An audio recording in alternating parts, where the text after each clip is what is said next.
Ladies and gentlemen, thank you so much for joining us on the Ben Stewart Podcast. This is going to be a unique show. We were going to have Kyle Kingsbury. He's got the Kyle Kingsbury Podcast, formerly the On It Podcast. And we couldn't do last week. I was on my way to Costa Rica. And this week, we had to cancel last minute because of another thing that came up. All is well. We're going to do something that Gordo and I have been talking about for a while. When we have a last minute cancellation, we're going to do a Q&A, and we're going to talk about current events. We're going to talk about things that are going on that we believe are super relevant to talk about. And this is going to be super exciting. We are really excited to take some of you guys' questions, guys and gals. So please, any questions you want us to address, this is the time to do it. So really excited for this type of a show. Gordo and I are going to welcome you into the Q&A series, and let's get to it on the Ben Stewart Podcast.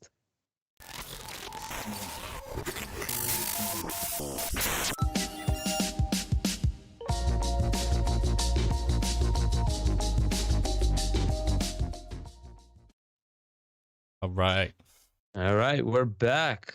Gordo over here in the corner. How's it going, everyone? B&G in the house. I'm excited for this. There's some pretty big stuff going on in the world today, and I don't know. I think it's always nice when we can kind of talk about it, but give it in a lens that's not super sensationalist or emotionally intense. Yeah, which is news for the most part. That's most news that's out there. Unfortunately, we've gone that way. Let's not throw all news under the bus. There's a lot of independent news stations that are doing it right, and they call out the sensationalism. But yeah, this is going to be a lot of fun. So Kyle Kingsbury, unfortunately, couldn't make it tonight. That's going to be super fun. Next week, Kyle was a former UFC. I think he was a heavyweight. So. Yeah, dude's big. I looked at some pictures. I'm like, damn.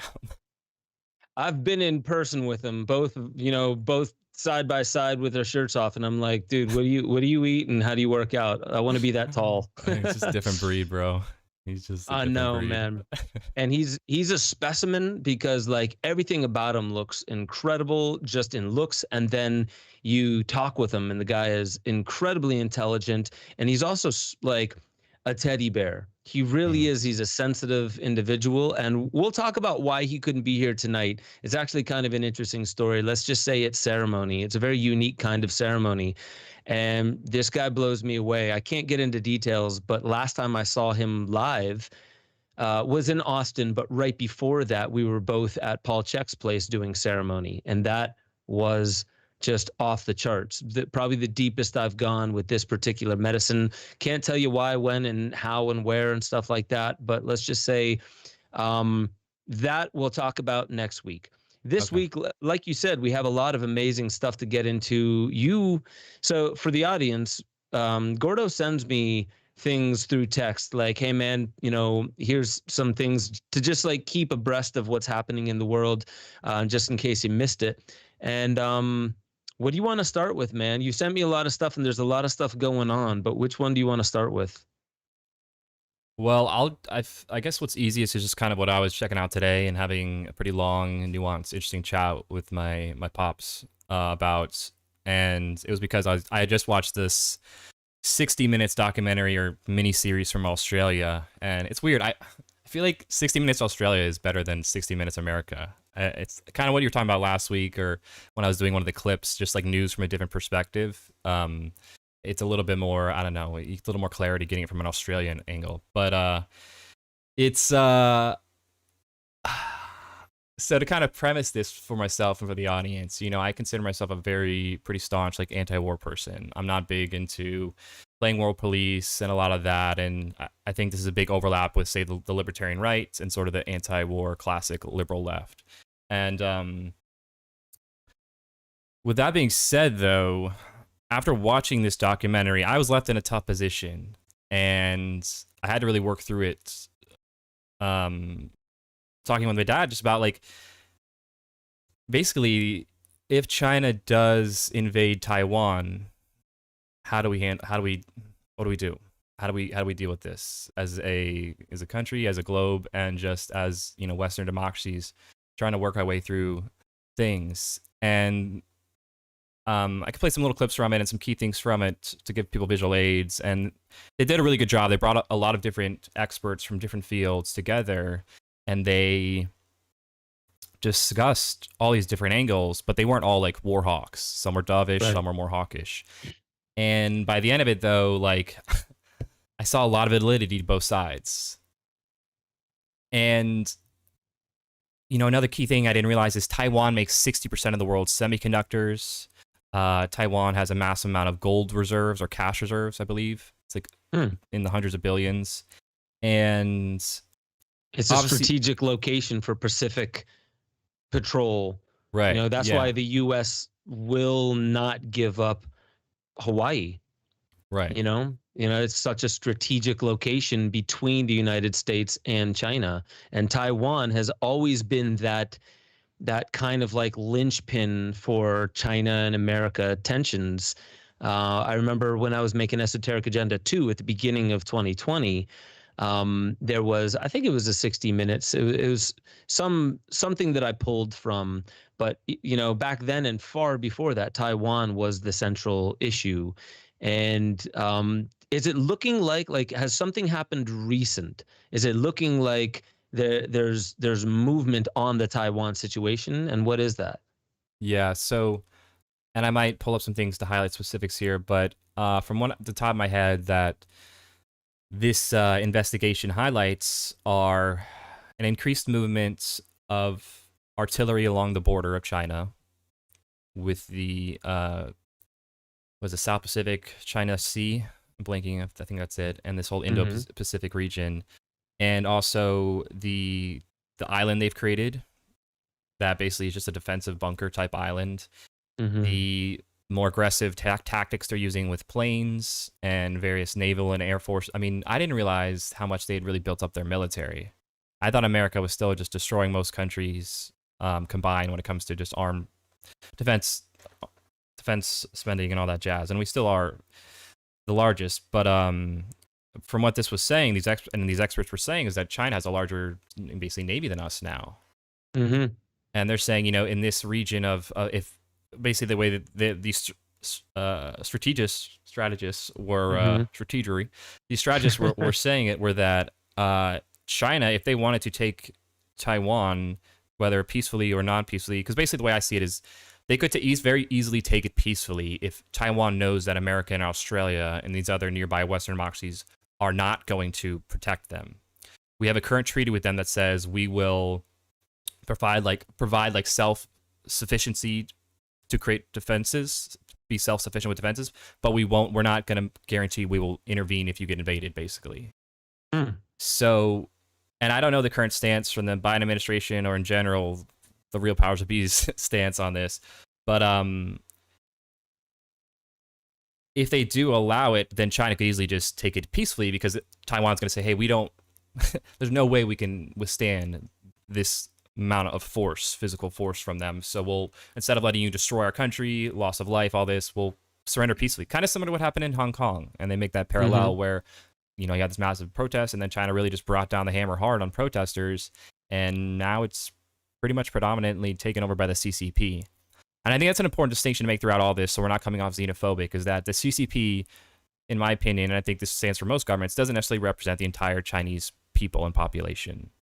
And the CCP is obviously the main predominant authoritative / capitalist / whatever the fuck government that is quasi-national, corporate, and runs their entire world. And pretty much any Chinese corporation is an extension of it, because all corporations are nationalized.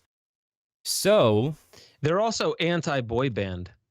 That's a big thing they just talked about. And this is another thing showing escalation. And they got rid of boy bands. They got rid of gaming from predominantly all weekday hours and all this. They're basically trying to, in particular Xi Jinping, go after any element of westernization, any element of something corrupting essentially the ideology they would put forth. So yeah, I mean, and this is where the specifics with this 60 Minutes doc, and I'll post it in the description after, but it's easy to pull up, but it highlights all these things showing escalation, showing the a massive amount of surveillance state, where I mean, the amount of cameras to citizens, isn't it more cameras than citizens now, or whatever? It's bananas. I remember by 2022, and I saw this on Valuetainment. That's the source I got this from. He was just on Joe Rogan today, actually. That host, Patrick David Bates, Bet, or Bet David. Yeah, he's got 3 first Yeah, names. he's Patrick, Bet, and David. Yeah. But yeah, no, he's a good guy. I like his take. Yeah, I like some of his He's stuff. very himself, like Yeah. he has his slants. He Yeah. was he It's was like Leonard very Rio. MAGA. No he one's was perfect. quite Yeah. MAGA. Yeah. But yeah, so he was saying when he was talking with, man, now I'm forgetting the guy's name. I have his book, but it was a colonel, Oh. a retired Air Force general or colonel. Forgetting his Robert Spalding, I think is his name. Sounds familiar. And he wrote something about like the rise of China and like the secretive way they rose by having a very like soft, like, turn the other cheek type of presence, but the way they were stealing data, the way they were taking over markets and stuff like that. Anyway, he was saying by 2022, I think it was Robert Spalding saying by 2022 there's going to be 2 billion cameras in China. And that's what, roughly 2 cameras for every person somewhere around.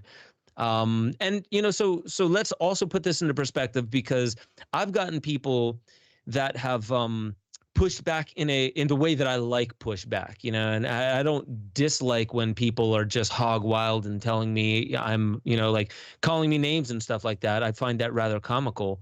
But that doesn't help. I've had people say like, Ben, like seriously, like the way you talk about technology makes it sound like it's a bad thing. And I say, well, I do my best to say that I also think that technology is a great thing.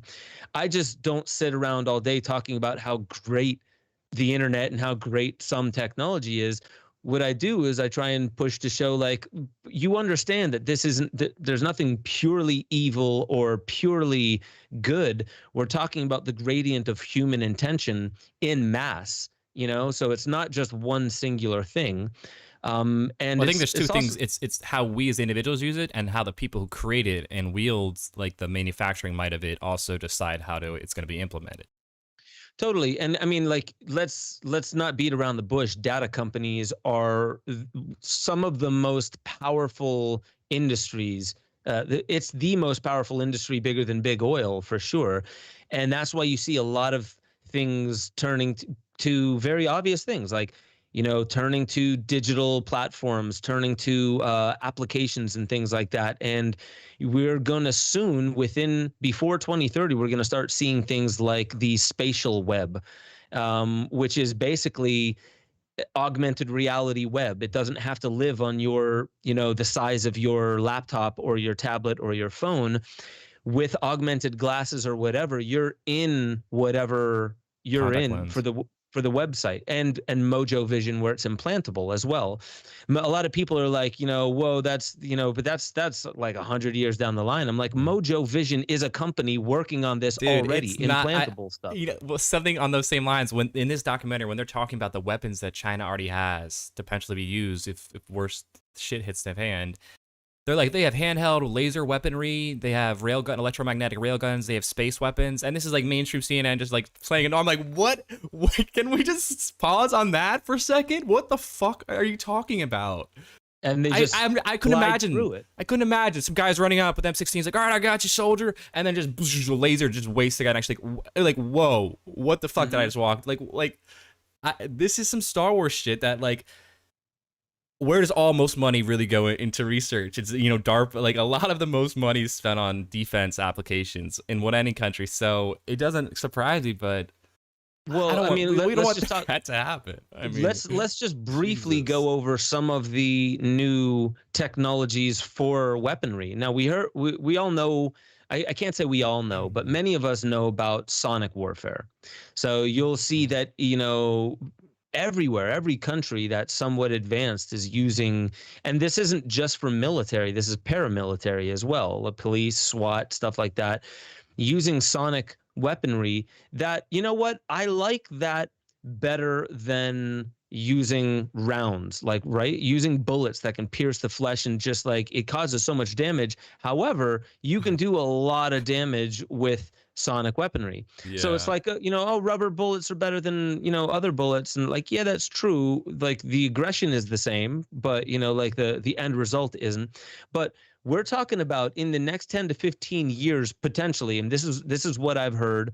There's, somebody on Gaia, I'm forgetting his name, starts with an O, but he was talking about some technologies of which I've been studying, tiny little drones. Like this is not even the smallest it can get, but little Yeah, like drones nano that can almost. be assassins, Yeah. and also like robotics, like Boston Robotics. You see some of the things like the parkour ninja robots that they have.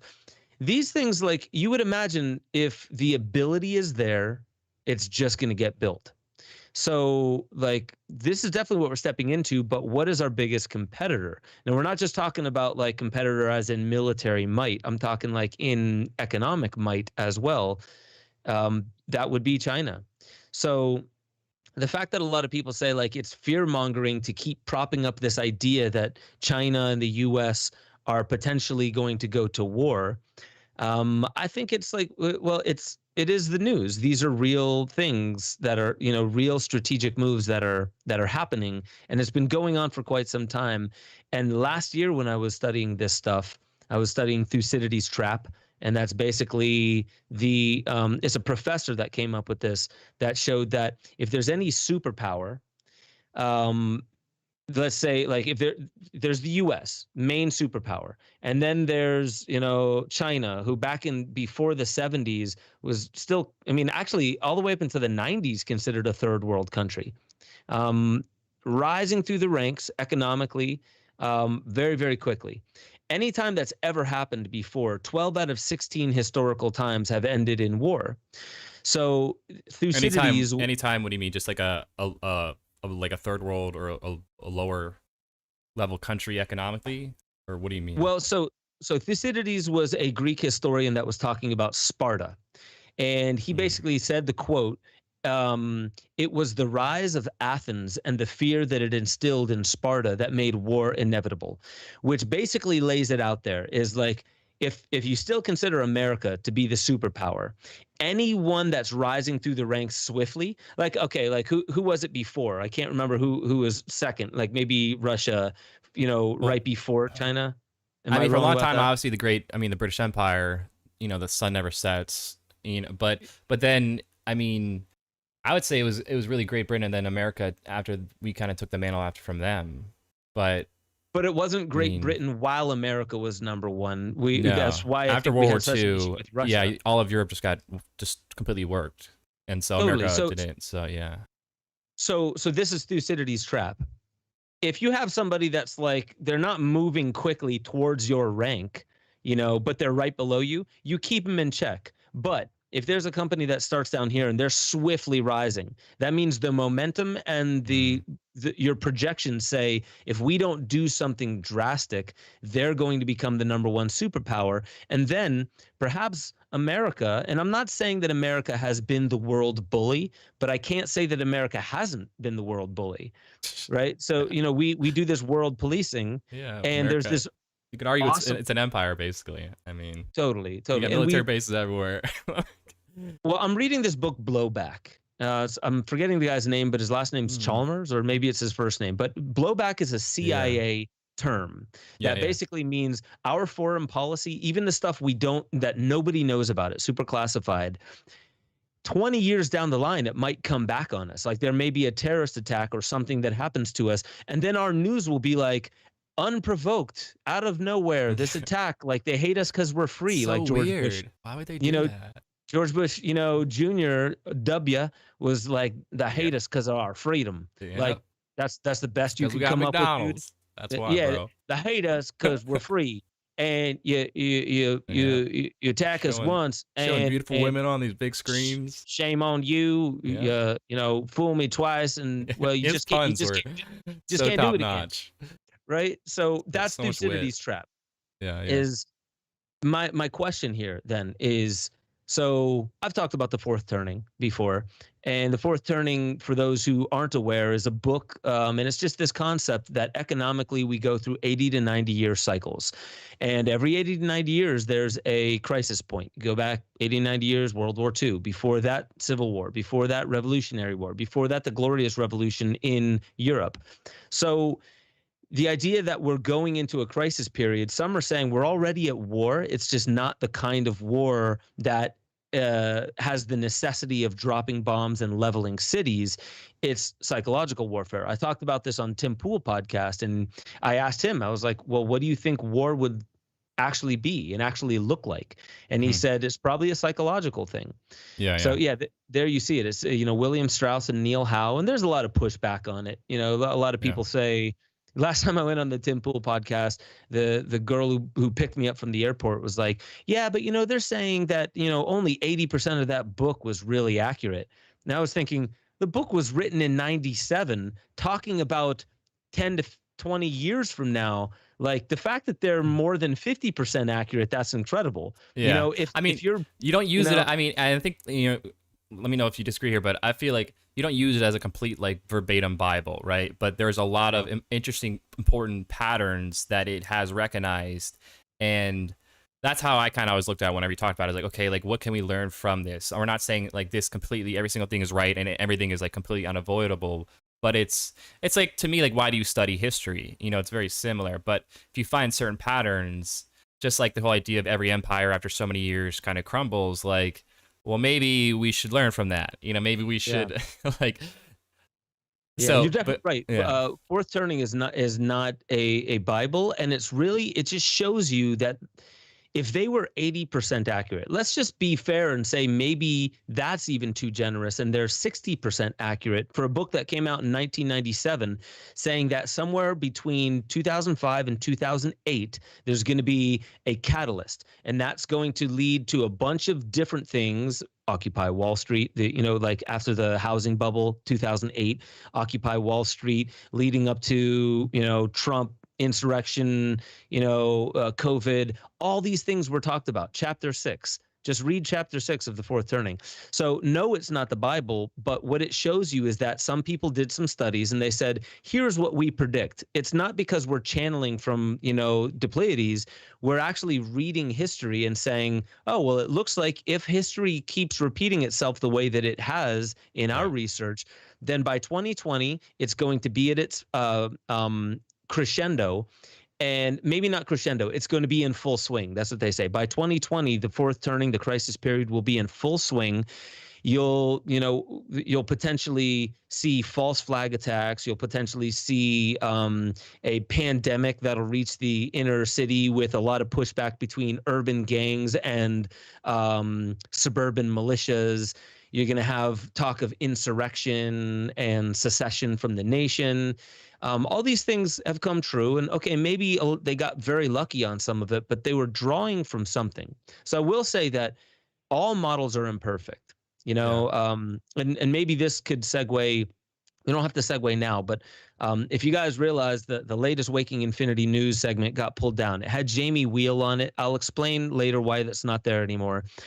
But Jamie Wheel in that was saying, I was asking him, I was like, do you think that we are entering a dark period or already in a dark period of history? And he was like, well, I would have to say that, we're in a tight spot. No matter how you look at it, yes, we're absolutely in a tight spot. Has it been darker than this before in history? Yeah, for sure. But he said fourth turning, Kali Yuga, Hopi prophecy, whatever model you want to throw on it, some of that has validity. So I'll say that all models are imperfect, and all models have something about them that are wrong, and they're inclusive and exclusive, and they mark their territories incorrectly. But that's also language, right? Language doesn't always nail, something on the head when you're having a conversation with your lover. And it's emotionally charged, and you're trying to find accurate words to describe how you're feeling. A word and series of words, being grammar, logic, and rhetoric. These things are really, they're imperfect ways to describe something, but they're the best tools that we have. So that's what I would say. Well, it gives you And it gives you a slight sense of direction, kind of like a compass, right? And in economics, we have this idea of forecasting, where you take historical data and you forecast out extrapolate out what you think is going to happen moving forward. And they have a lot of money now spent by big hedge funds and people in finance to do this type of thing of predict where the market's going to go and for futures trading, etc. So like this idea, I think, helps give us a sense of direction, and I think that's important to know so that we shift the direction if we need to, right? That's the key thing, is saying, okay, well, if we're heading a little bit more towards this way, how do we lean more towards this way where we want to go? And I don't think we have to think in absolutes or be nihilist just because it's kind of in that direction. But it allows you to get a little bit of sense of just, understanding and clarity of what's going on. And something I was going to try to, I think kind of, ties into this. When you think about like Klaus Schwab and the World Economic Forum and Davos and these people discussing things like the Great Reset and the fourth turning, or not the fourth industrial revolution, I forget what they're talking about. But basically, you see even sort of the people who are in very high level positions of governance, transnational corporations, all the major power sectors. They're also saying, hey, we're kind of at a sort of precipice point here. We're hitting some critical points here with automation, with fossil fuels, with finance, with a lot of things, and they're framing it and having their own sort of narrative of framing it. But what it tells me is a lot of people from different sides, no matter what their intent is, are saying something's kind of going on here. For sure. And I mean, that's all we can do when we're looking at history to predict the future. And it was Marshall McLuhan who said, we use our rear view mirrors to drive into the future. And that's all we can do. I mean, a lot of the times, other than that, it's just intuition, and it's just our spidey senses that are helping us. So we have to look back into the past to help inform us on where we may go in the future. And so in the chats, we have Destiny Rocks actually saying like 84-year populist movement cycle and 28-year financial crisis cycles, which for sure, like in the fourth turning, they say that it's not just quiet for 80 years and then bam, another crisis. There are 20-year and 60-year cycles as well. Destiny, you do rock. Also, Eliza, I just have to say, I follow her on Instagram, and she is not your soulmate. She made it very clear today. She is not anyone's soulmate. So Eliza, go ahead and get at me. Shots fired. I don't even know. So Plus Degree 78 said, watch the Ice Age Farmers video that he uploaded today. Who's he? Who's he? Say who he is. Maybe that Ice Age Farmer. Ice Age Farmer. Oh, that's right. Yeah. My God. So I mean, with that being said, well, I wanted to quickly show you the audience this little part we were discussing about China. Oh yeah, the China. So just so people see, and then we can move to the next segment. So this is that 60 Minutes Australia piece, everyone, that I recommend. In terms of firepower, though, China has some very impressive weaponry. Yeah, they're developing this very long-range strike capability that is designed to be able to strike.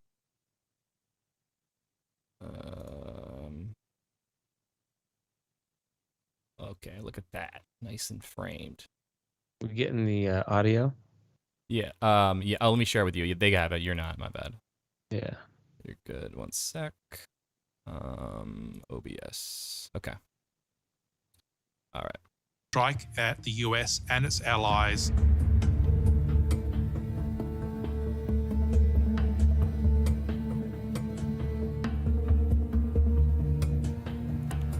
Just can't believe, man. Handheld battlefield laser weaponry, dude. See One that? of the systems they're developing is the DF-26, which is an intermediate-range ballistic missile that can strike at US carriers as far out as Guam. If they can sink aircraft carriers, that's a huge loss of life. Each aircraft carrier has about 5,000 personnel on board. So the potential for the Chinese to impose huge cost on the US and its allies, including Australia, is very real. Yes.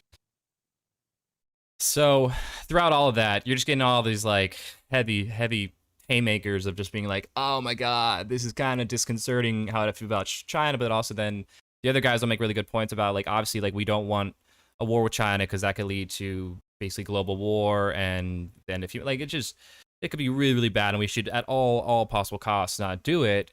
But I can't also just be completely rosy red glasses and be naive to certain overt aggressive offensive things. That's my whole thing, is like I'm a big into like self-defense, like learn jujitsu, learn to be a martial artist, learn to love and respect your brothers, sisters, and use it for self-defense at all costs, you know, as the Gracies and those type teachers teach. But China's starting to get a little more offensive, you know, and it's one thing when it's like, okay, economic beltway situations, a buying thing, and that is what it is. And look, we're not perfect by any means, but this really, it all comes down to if they do take over Taiwan and invade, there's going to be some tough decisions that have to be made, because Australia is really concerned because they're so close, obviously. They are, yeah. And I mean, I saw on that you were talking about the handheld laser weaponry, but also I don't know what an electromagnetic railgun is. I don't either, I need to figure out, like maybe we could check that out. Electromagnetic railgun, because I want to get my hands on one of these. It's like an Unreal Tournament weapon, right? Like self-defense electromagnetic railgun. You know, just in case someone tries to mug you in the street, you can shoot a laser or some electromagnetic pulse. That is terrifying. What is it? Where are you seeing this? Yeah. But I mean, they're cannons. I mean, apparently, I can't carry that in my pocket. Oh, of course, General Atomics makes them. Okay. Holy bejesus. So, I mean, can I get one of these from like a gun show? I'm trying to figure out how do I get one. What is it even like? Can I see a video? Holy. Oh, so God. Yeah, Evan GD said rail guns are those laser weapons on ships. Holy, that is terrifying. Oh, okay, it just shoots through like 6 pieces of concrete, no problem. As long as it's not 7. Yeah, I don't know, man. This is getting real, and you know, so what? China. Look at this thing. I mean, I'm also super impressed by the. I mean, the engineering's pretty amazing, footage. but let's not kill each other, people. Like, can we like use this for like? I don't know. This is self-defense, Gordo. This is for self-defense. It's going at Mach 7. It's firing a projectile at Mach 7. Do you guys realize that? So Escape Velocity said they've not managed to mount them successfully, I think. I mean, the ones that we're seeing were mounted successfully, but I mean they may be presenting a huge problem, especially on a ship. Like, you think if it's Mach 7, it's gonna, you know. Actually, I haven't seen any on a ship yet. All these are fake clickbait pictures, not actually on the ship yet. Like, that's not actually on there. Maybe that's what he's talking. Yeah. They're not. I think the recoil must be bananas, and so like the ship will. Yeah. Get affected? Jeez. So I'm not gonna get one of these from Cabela's or Dick's Sporting Goods. Hey man, you got any rail guns? Hey, you know, I was looking over there. You got some good old beef jerky, and then right over there you get a raincoat. Can I get a rail gun while you're at it? I have a boat on the back of my ship. Just go throw something like Mach 7. Magic Man.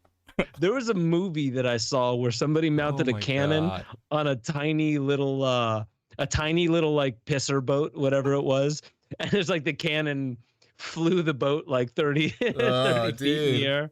Guy doesn't understand Newton's laws. No, but that's like, oh my God. Okay, yeah, that seems like good cookies though, Newton. That seems like my friend I would do growing up with. Good old Louisa. Let's get back on track. I wanted to say something right before the railgun thing. Oh, so like with China. China. We should pull that one up too. But so like, oh well, I mean, like right there's Trump, and Trump from the very beginning was like, China is our problem, and he was calling it the China flu and stuff like that. And you know, like Trump is who he is, but he was railing against Huawei, and Huawei has the the infrastructure for 5G and also a lot of other communications technologies. And he was railing against Huawei and basically got it banned in the States and got it banned, helped get it banned over in Europe.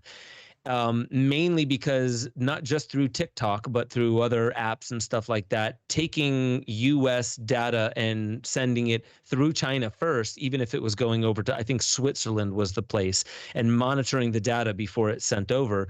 So that, I mean, like, here's the one thing I would have to say about that is, was America never doing that? Like, did we never do that? Like, sure, I mean, look, you're never going to hear a president. You're never going to win the morale. We're allowed to do it. They are not. Well, look, like, yeah, America has a very, very shady history with the CIA and the deep state, and everyone here probably watching is pretty familiar. We're no perfect moral actors, and once again, this is the importance of saying, the deep state distinguish between like just general everyday American citizens doing things that like we would never be cool with if they were giving us the whole down low on, and it's the same thing with any government that's authoritative. But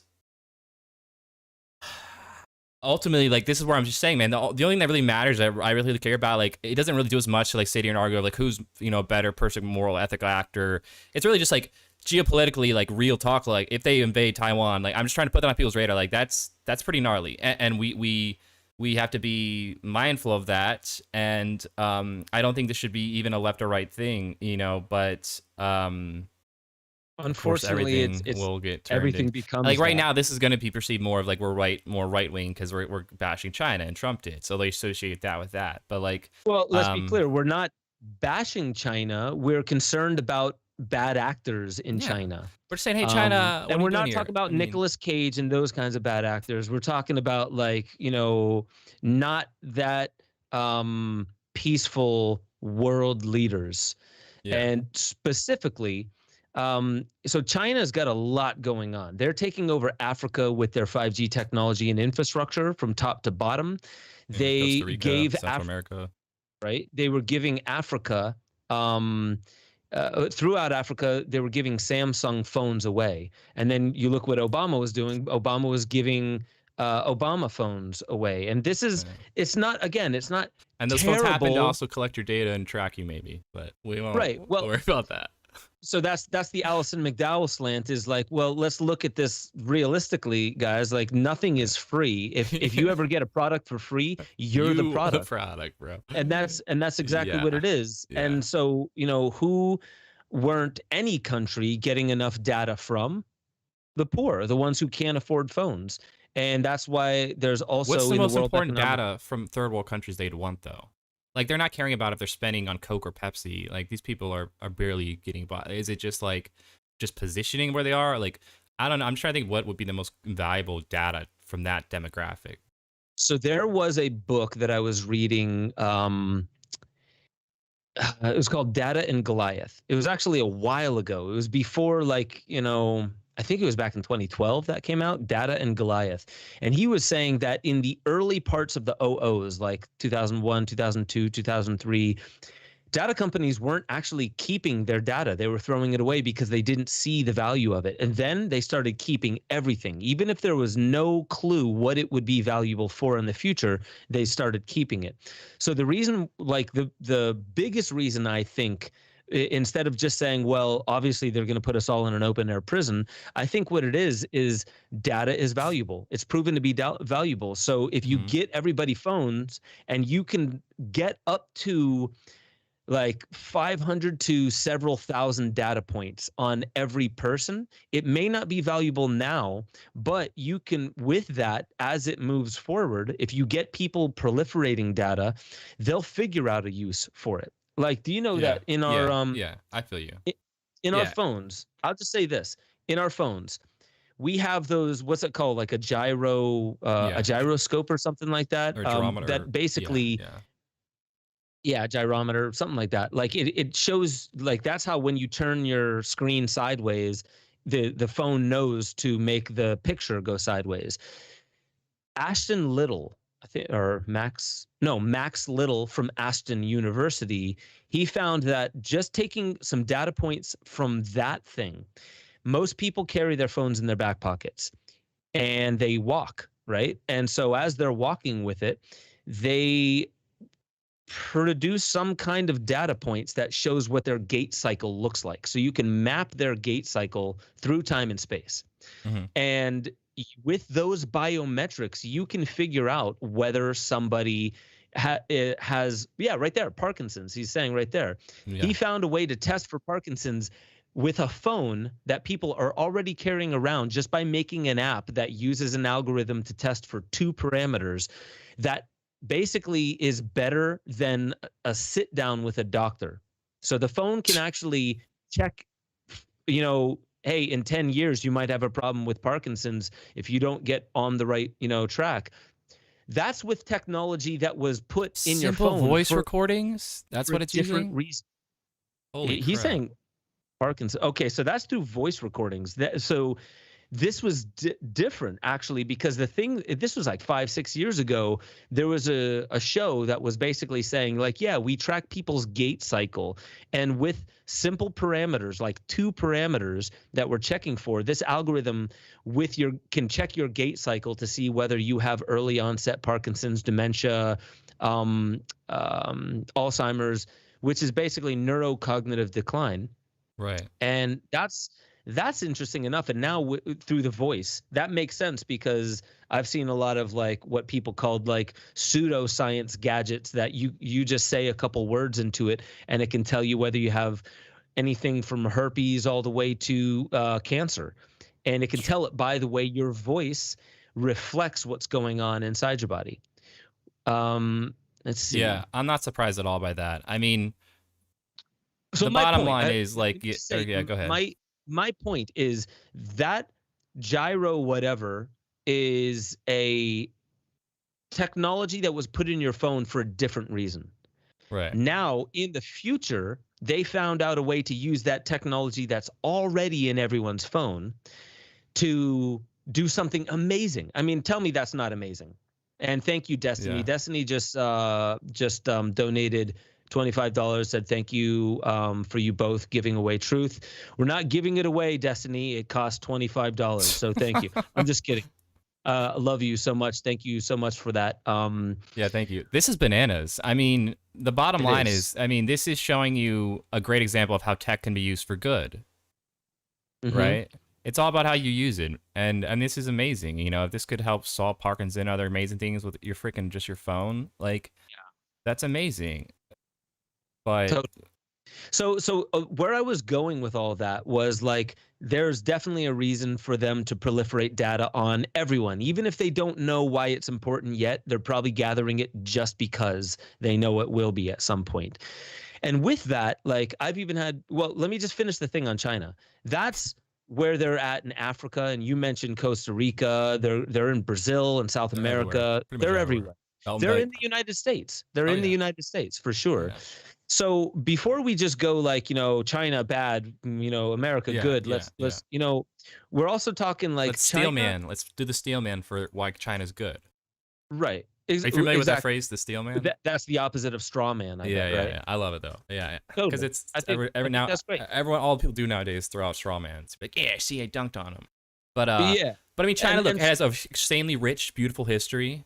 Thousands of years of amazing cultural history, foods, music, dance. And like I said, there's a very big difference between the CCP and the people of China. And there's plenty of Chinese Americans, Chinese Australians, and that's another thing to keep in mind is as these tensions grow, there's going to be this, whether you like it or not, and they talk about this in the 60 Minutes special, there's going to be, racial and xenophobic tensions towards anyone who looks Chinese or Asian, similar to what happened with the Afghanistan war. So in no way you were associated. So we got to think about all these other bigger, deeper implications and things, and just how it impacts the economy overall globally, and how it impacts environment with clean air and clean water if we get into these massive global wars, and obviously freaking a nuclear holocaust. Well, I mean that's pretty much zero sum. So it's a weird, awkward position, and it involves needing a lot of emotional intelligence and nuance, and not to make it politicized, especially when we're coming to something this sensitive. Modern day sort of, we don't want to start another Cold War, but you could argue we're kind of already in one essentially now, starting a little bit. I don't know. I mean, it depends on how you classify it, but I totally see what you're saying. And the thing is China has poured more concrete, I think, in 2020 or since 2020. Either way, it's amazing. They poured more concrete in 2020 or since 2020 than America poured in the entire 1900s. So they're doing the Belt and Road Initiative. Yeah. And the Belt and Road Initiative is really rekindling the ancient Silk Road. Yeah. And the ancient Silk Road was basically, it's just trade routes. Yeah. And we won't go deep down that rabbit hole, but basically what I'm saying is China is definitely positioning. None of this is inherently bad. America did the same thing. Every empire does this kind of positioning. Yeah. It just makes you wonder, because if things do go poorly, there are great Chinese, there are great Americans, and unfortunately the majority don't really get properly represented by the tip of the pyramid.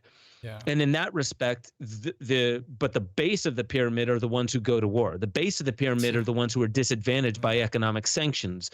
The base of the pyramid is us. It's me and you. I mean, what did George Carlin say? He was just like, it's a big country club at the top and you ain't in it. Yeah. Like, he can say that definitively, because I know people, you know, I won't get into it, but I know people with hundreds of millions of dollars and they're not in that club. Right? No, you know, they're not in that club. If we're talking like 1% of the 1%, then yeah. Right. And you won't even know most of their names. Like we think like, oh, Elon Musk, Bill Gates, Soros, Buffett, all these, you know, Bezos.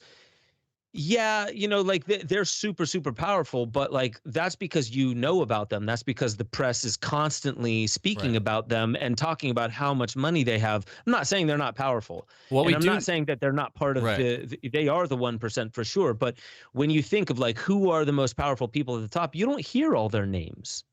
No, but we do know, because we don't necessarily know the individuals, and Catherine Austin Fitz talks about this, but we do know the companies and certain institutions that are definitely benefiting. So for instance, actually I'll pull it up from the Discord, sort of tangenting into this, and this is, I think, still pretty relevant and big news.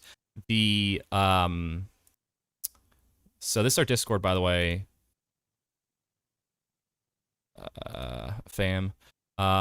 I've curated it a lot, I'm continuing to, but on the side, you got all the different channels, the general and all that, and the current events one though, and then all the members are on the right, and it's growing, it's good stuff, you know, get involved if you guys haven't, check it out.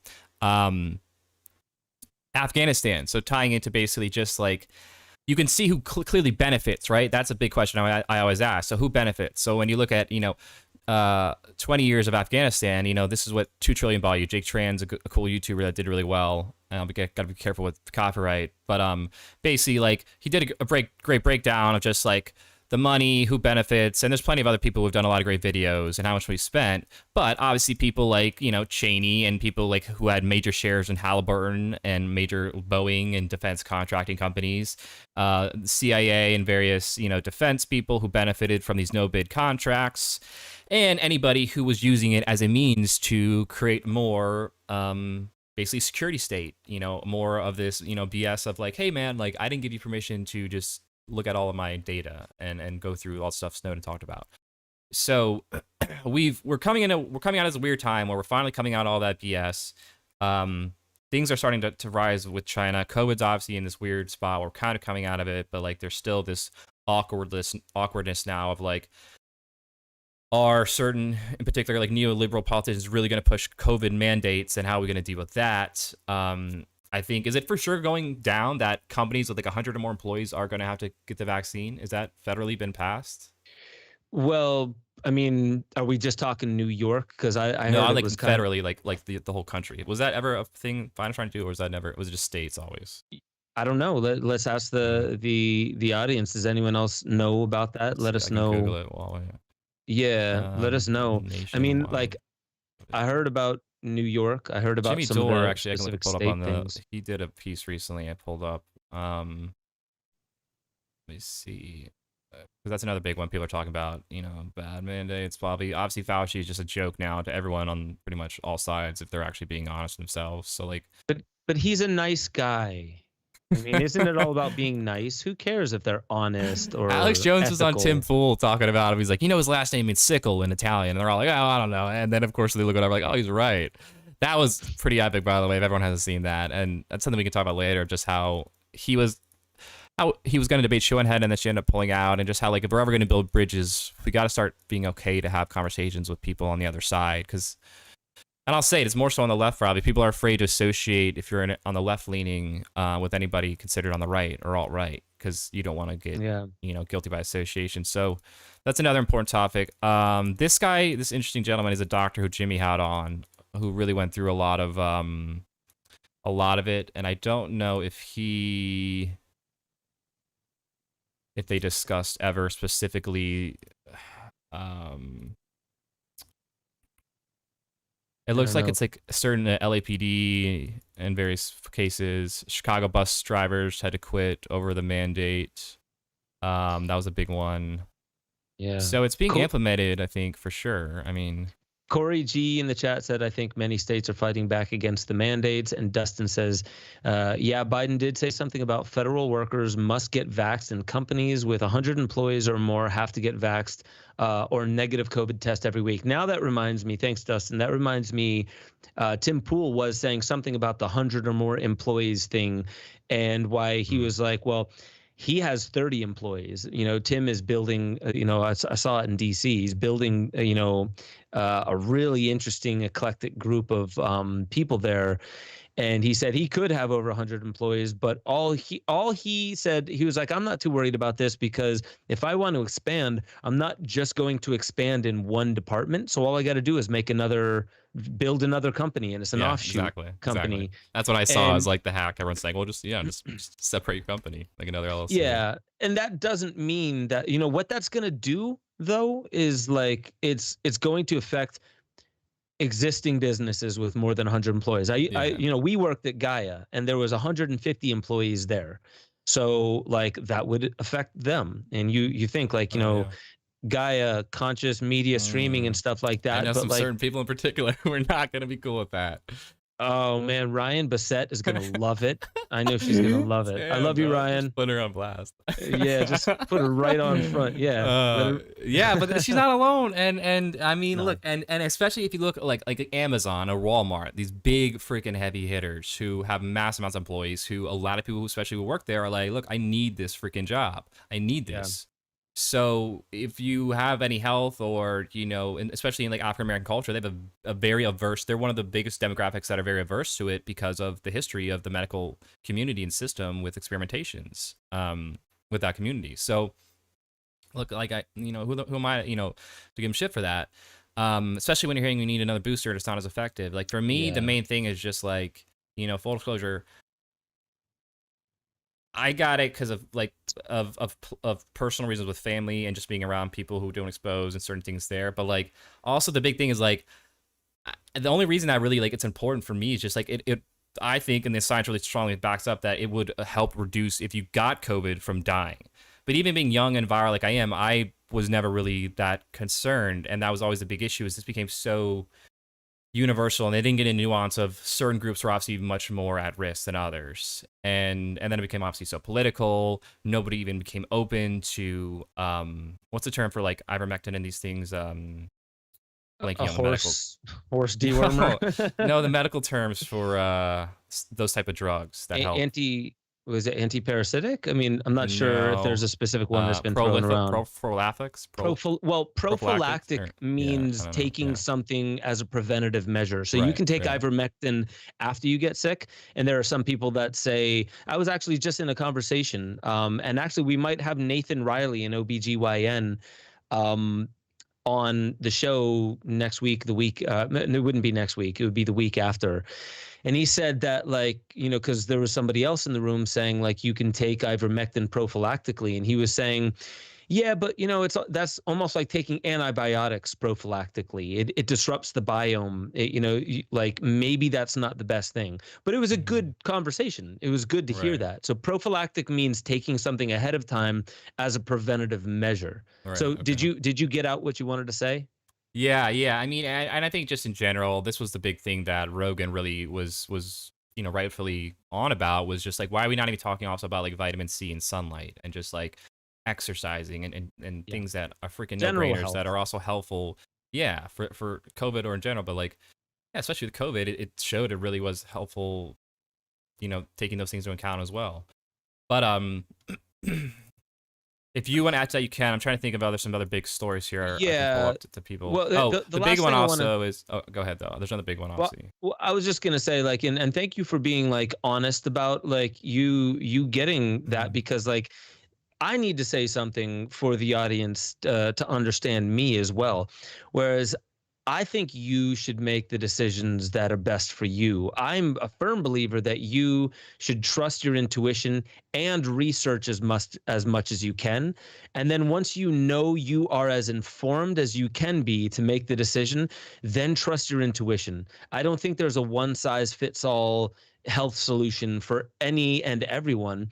And I do have to say that, like, I do come from a background where I am absolutely open to any conspiracy you want to throw me. However, I think most conspiracies, and I'm talking like in the 60 to 75% of conspiracies out there, are either intentionally created to dilute the truth or just wrong. Like, illegitimately put together, apophenia. Right. Like, as much as I don't like when, some people say that you can explain away all conspiracy theories by just saying it's all apophenia, putting the dots together incorrectly. You can't explain it all away, but that doesn't mean that stuff doesn't exist. And I will say that, like, on that, I'm doing as much research as I can to the contrary of what I intuitively believe. And when it comes to, vaccines and stuff, I really like Rhonda Patrick. I don't know if you can see this. Rhonda Patrick just did. Yeah. She's been on Rogan too, I think. So a bunch. Yeah, she's been on Rogan a bunch of times, but did this. I get her newsletters, and she said COVID vaccine myths, questions, and rumors with Rhonda Patrick and Roger Seholt. I'm not sure how you pronounce his last name, but what's good about that interview is she really does. She shows, like, listen, I agree that there are big concerns. I also agree that there are some benefits to it. And I think that it's dangerous to live firmly only in one camp, because it doesn't mean it's wrong. It just means it's dangerous. It's a slippery slope, because then no matter whatever comes out, if it has the word vaccine attached to it, you don't even have to do any research. You probably just believe it's bad. Government, bad. Anything that comes from the elite, bad. If people have money, bad. You see how these are slippery slopes that we could fall into? Yeah. I definitely believe that life and the world and reality are not fully explainable by science, but they're not fully explainable by metaphysics either. There's this middle path that I think has always been explained in religions and philosophies that, I mean, Gordo, you took the shot. You look fine. There are many people who took the shot that look fine. And like, this was an argument, or a debate, I should say, I had with people who, when I went on George Noory and was talking about 5G, and people were like, well, he didn't say it was absolutely terrible and is going to be the death of us, so he must be a shill for the companies. He must be like an apologist or secretively, promoting 5G. And I'm like, no, there's a middle path down the middle. And what that means is, guys, I make film for a living. I am touching electronics, and I'm around Wi-Fi. Oh man, unfortunately, 9 to 10 hours a day, nonstop. Yeah. I'm pretty healthy. I haven't been to the hospital in over 15 years, and Wi-Fi and all that stuff has been ramping up. So let's not pretend like, yes, 5G, I don't think it's good for you, but I think if you are generally taking care of your health and you're getting enough magnesium and you're getting enough vitamin C and vitamin B, and you're taking care of yourself and you're sweating, then you don't have to worry as much as other people. So that's all I'm saying. And Dustin says pretty accurately, nuance has died, unfortunately, which is a good quote. Not here. Nuance hasn't died here. Nuance is alive and well at the BSP, for the record, people. I'm so, like, that's a hill I'll die on. And it's needed. And yeah, man, I mean, 100% with you. And always, as we've talked about before, and I think you did a Waking Infinity episode on this, we can convert and integrate those technologies to be used for beneficial, holistic frequencies, right?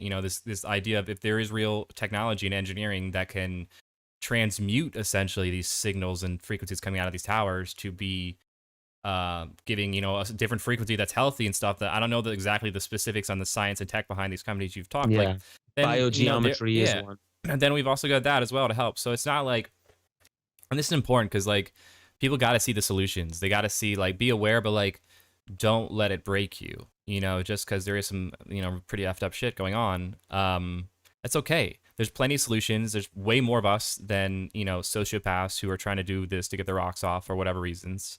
And I'm very optimistic at the end of the day for that, Yeah.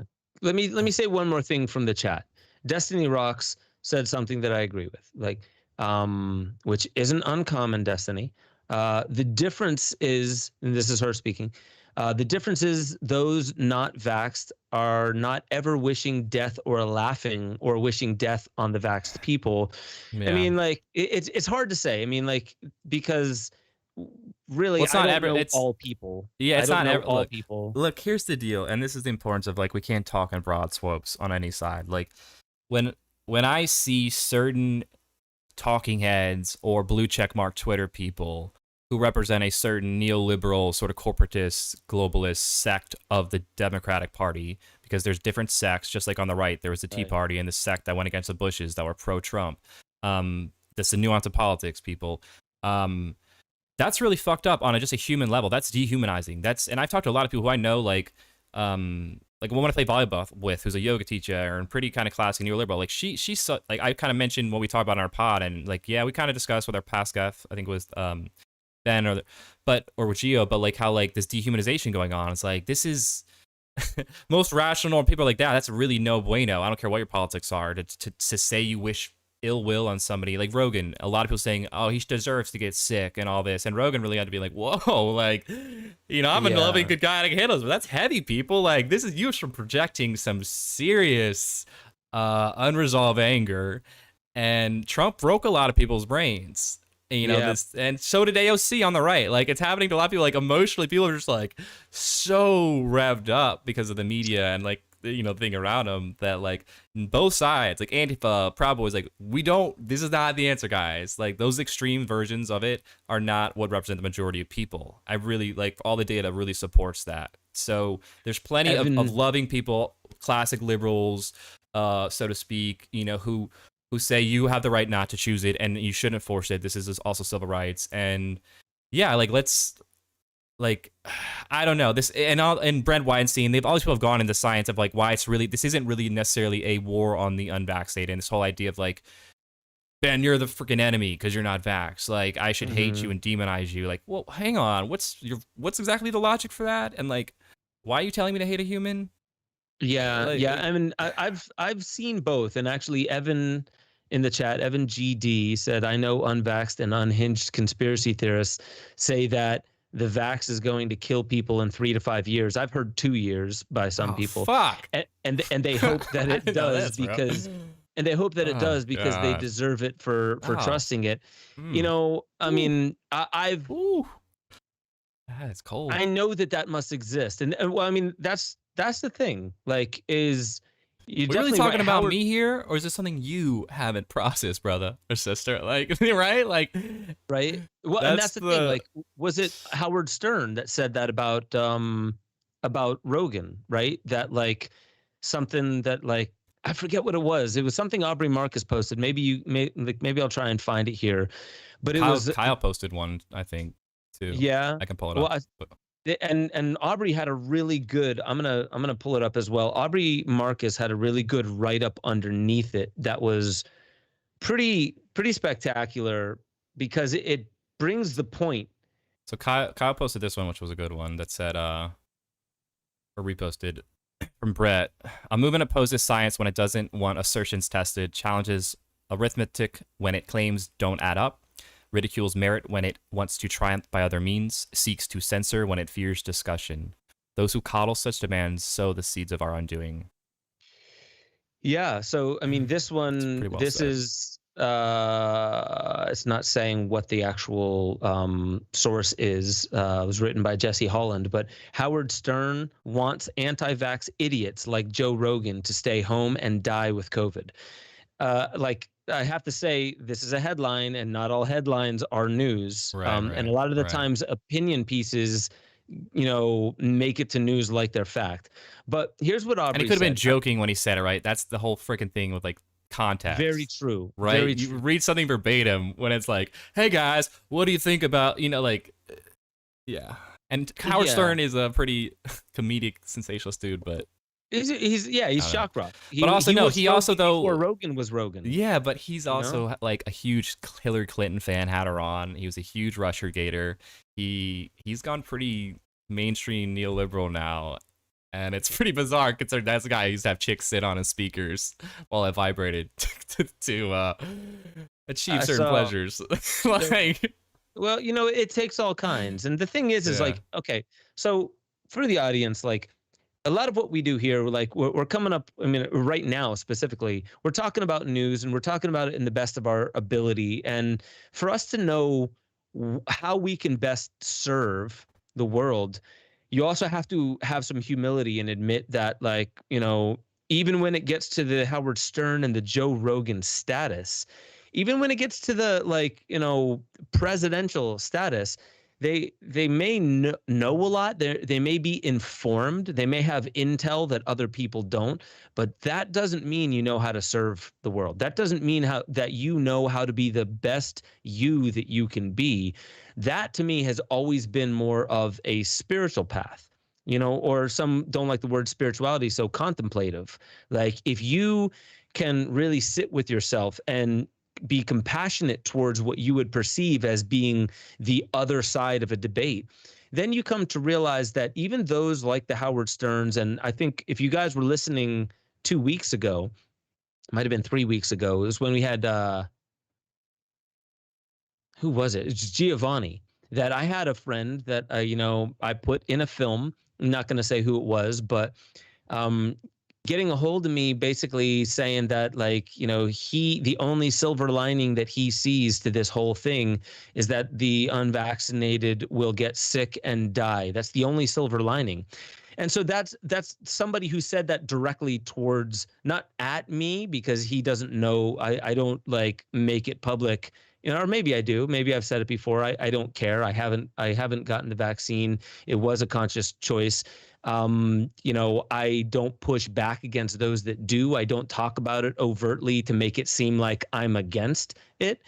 But, he was basically saying that that's the only silver lining he could see. And to me, I'm like thinking like, man, I could think of 5 really good other silver linings that would be more ideal than the unbelievers getting sick and dying. Like, how about it all goes away and everybody's happy and Xi Jinping and Biden end up singing Kumbaya and everyone gets along. Like, I could think of so many other silver linings than that.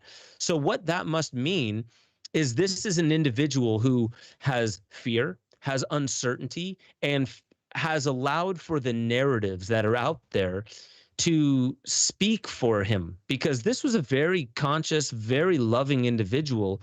And it just took me by surprise. Like, wow, like that's the best you can see. That's the best silver lining scenario you can see for all of this. Because again, like, how about everyone's okay? How about everything turns out all right? And let's be honest, life, it doesn't turn out like that. Right. And this is, right. I think maybe we could use this as a segue, because this is what Jamie Wheel said when I asked, are we entering a dark period? And he's like, well, I think we're in a very tight spot. We burn through 100 million years of starlight and compressed petrochemicals and, from plants and stuff like that, as well as dinosaurs. And we just stuck straws in the ground and lit them on fire in the past 100 years. Like, we are living on the edge of our resources at peak everything. He was like, we're at peak sand right now. Like, water, right. Everything. A lot of stuff's getting, yeah. So, but the main thing that he was basically saying is, can we look back in history and say there was some halcyon era, that there was some golden age?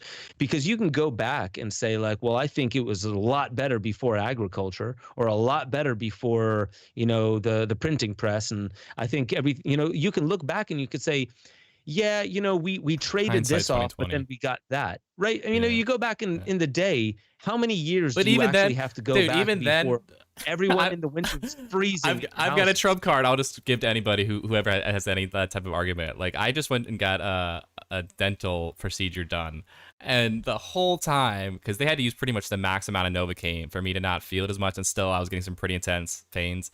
I'm just like, man, it would suck so much if we didn't have all this like 100 years ago. Imagine like kind of like, good God, just like think about your teeth, like that whole existence for that. Like you were just, I mean, I don't know. But yeah. Have you ever seen just, like, Castaway with Tom Cruise? Tom Cruise, the other, yeah, the one where they deep faked him on top of Tom Hanks. Yeah, no. But like Castaway with Tom Hanks, that's what it was. Yeah. Do you see how he had to take out his tooth? Yeah, wasn't it with he had an ice skate? He had an ice skate. Oh yeah, and a rock, and like crack. We're not talking too long ago when that was. I mean, not ice skates, but that was the norm. Like, how do you dull the pain? Well, drink a fifth of whatever alcohol we have, and just sit here while we saw your leg off. You know what I mean? Sorry, you got gangrene. We got to do it somehow.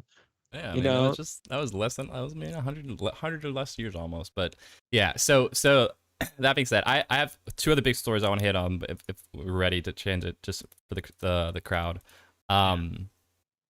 So quickly, obviously, people, another big one that's hitting the news right now is the Hunter Biden laptop. And I love Glenn Greenwald because he is, considered, classic sort of liberal left, but he goes hard in the paint. He's one of the last like real old school journalists. He did a great piece.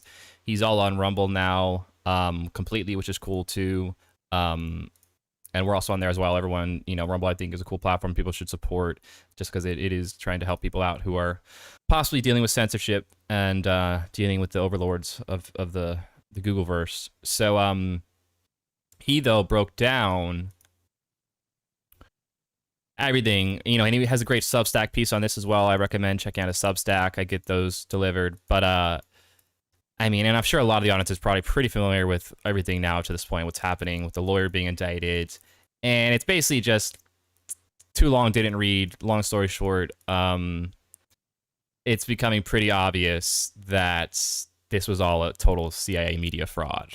A classic just plant the fake story, create this false, and that's one thing, but then to obviously see the massive amount of censorship coordinated occur as well really gave you this kind of disconcerting, showing very obviously this relationship between big tech and the government, and if they really wanted to, could just say kill a story.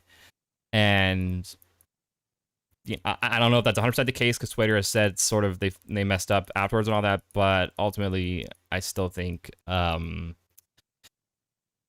I mean, this showed a lot of not good things with journalism, with security state, with and just like, look, I'm not a Trump supporter. I didn't vote for him, but if you were, I could see how this would leave you pretty bitter because this could have easily shifted to tide for him to win, considering how close everything was. So there were a lot of people who, I forget who, it might have been Veritas, who was asking people, if you would have known about Hunter Biden and that whole scandal, would you still have voted for Biden? And I wouldn't say a majority, I can't remember, but there was a large amount of them that said, yes, it would have influenced the way that I voted.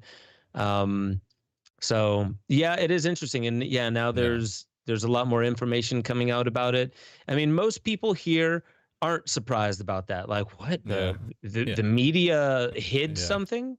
Yeah. But the fact that this stuff, we're in interesting times. The fact that this stuff is being like talked about more, that and we'll get into this, but if anyone knows what I mean when I say Peter Daszak and lab leak, it's not definitively proven, but more and more evidence is coming out that's showing that there was, I forget who in China was in prison for like 18 years, for the opposition to the party. Yeah.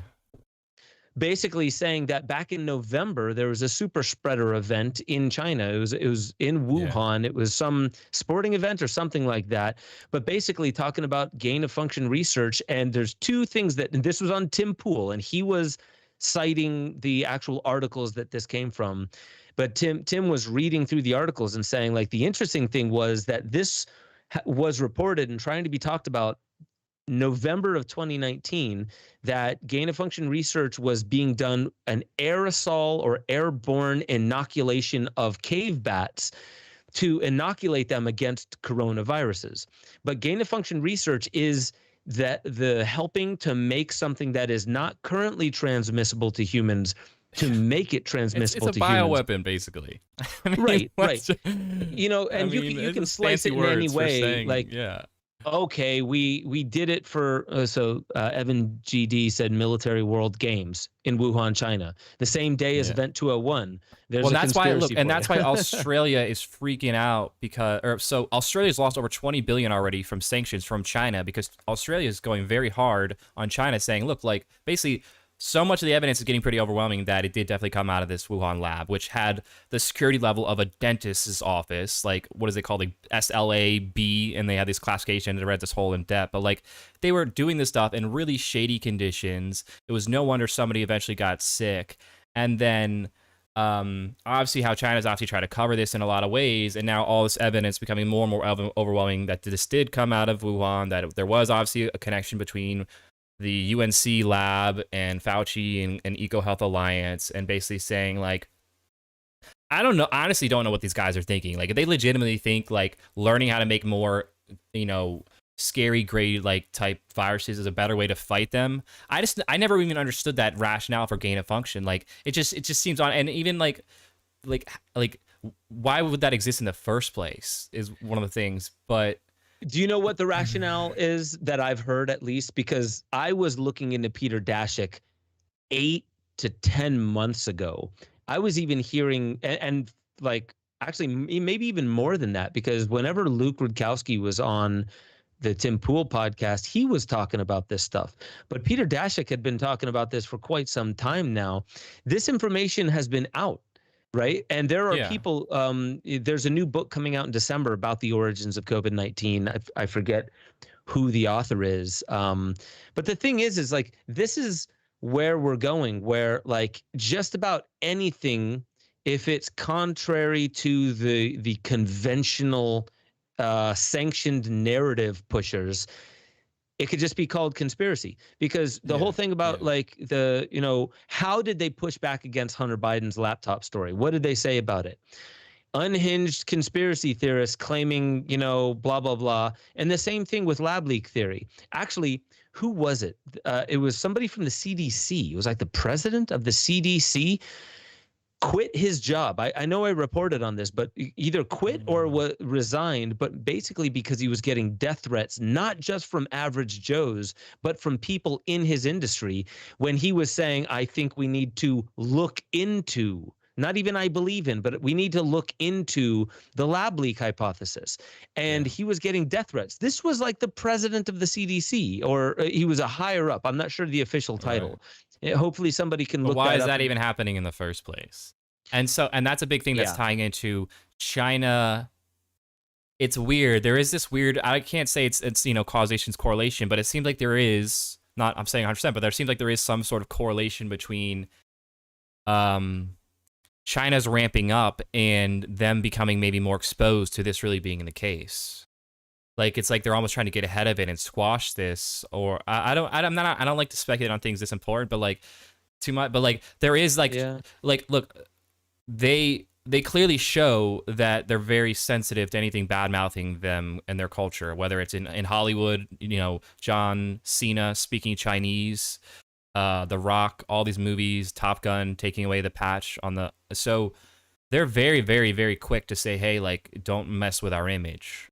And the WHO didn't even say the word Taiwan and recognize them in the call, which was really obvious and sketchy how that was handled. And Australia saying more and more that Wuhan is where it came from, and now getting $20 billion in sanctions already hitting them, shows that like they're willing to at least do sanctions. So, I don't know. That there's just take what you want with that, but that is a thread also occurring here. Yeah, I mean, there's so many. You're right, and I think we should be honest when we are speculating.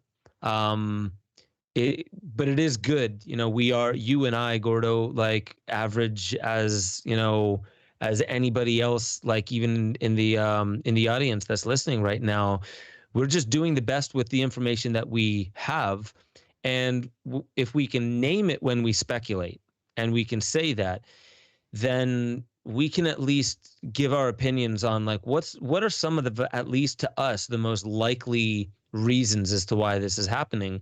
And I'll just take you back to, I mean, this comes from China, whether you believe lab leak or made from nature. It was used politically. Never let a good crisis go to waste. And it just so happens that really the biggest ones pushing back against China is the US. And I'm not saying that there aren't other countries, but the biggest threat pushing back against China, that's where a lot of this is coming from. A lot of the static charge and the friction is between these two countries. And now we just keep hearing more and more about how things are escalating. And now it's like China, now they're not so afraid to show that they will use military force. They're all right with that. It seems like, dude, I think they're at a point where look, people who have been basically legally bribed by China all over the world, essentially, that say we're not going to badmouth them because we have a huge market there or this, economic reason not to. That is, and they know that. They've got that angle. But, I mean, just, I don't know. I can't speak for them, but in that 60 minutes clip, there's a clip. And I think it's important to show this because this is something where it's not speculation. This is Xi Jinping saying it straight from the mouth of the dragon, how serious they are. And he says, sorry, I'm delaying it here. Let me pull it up. He says,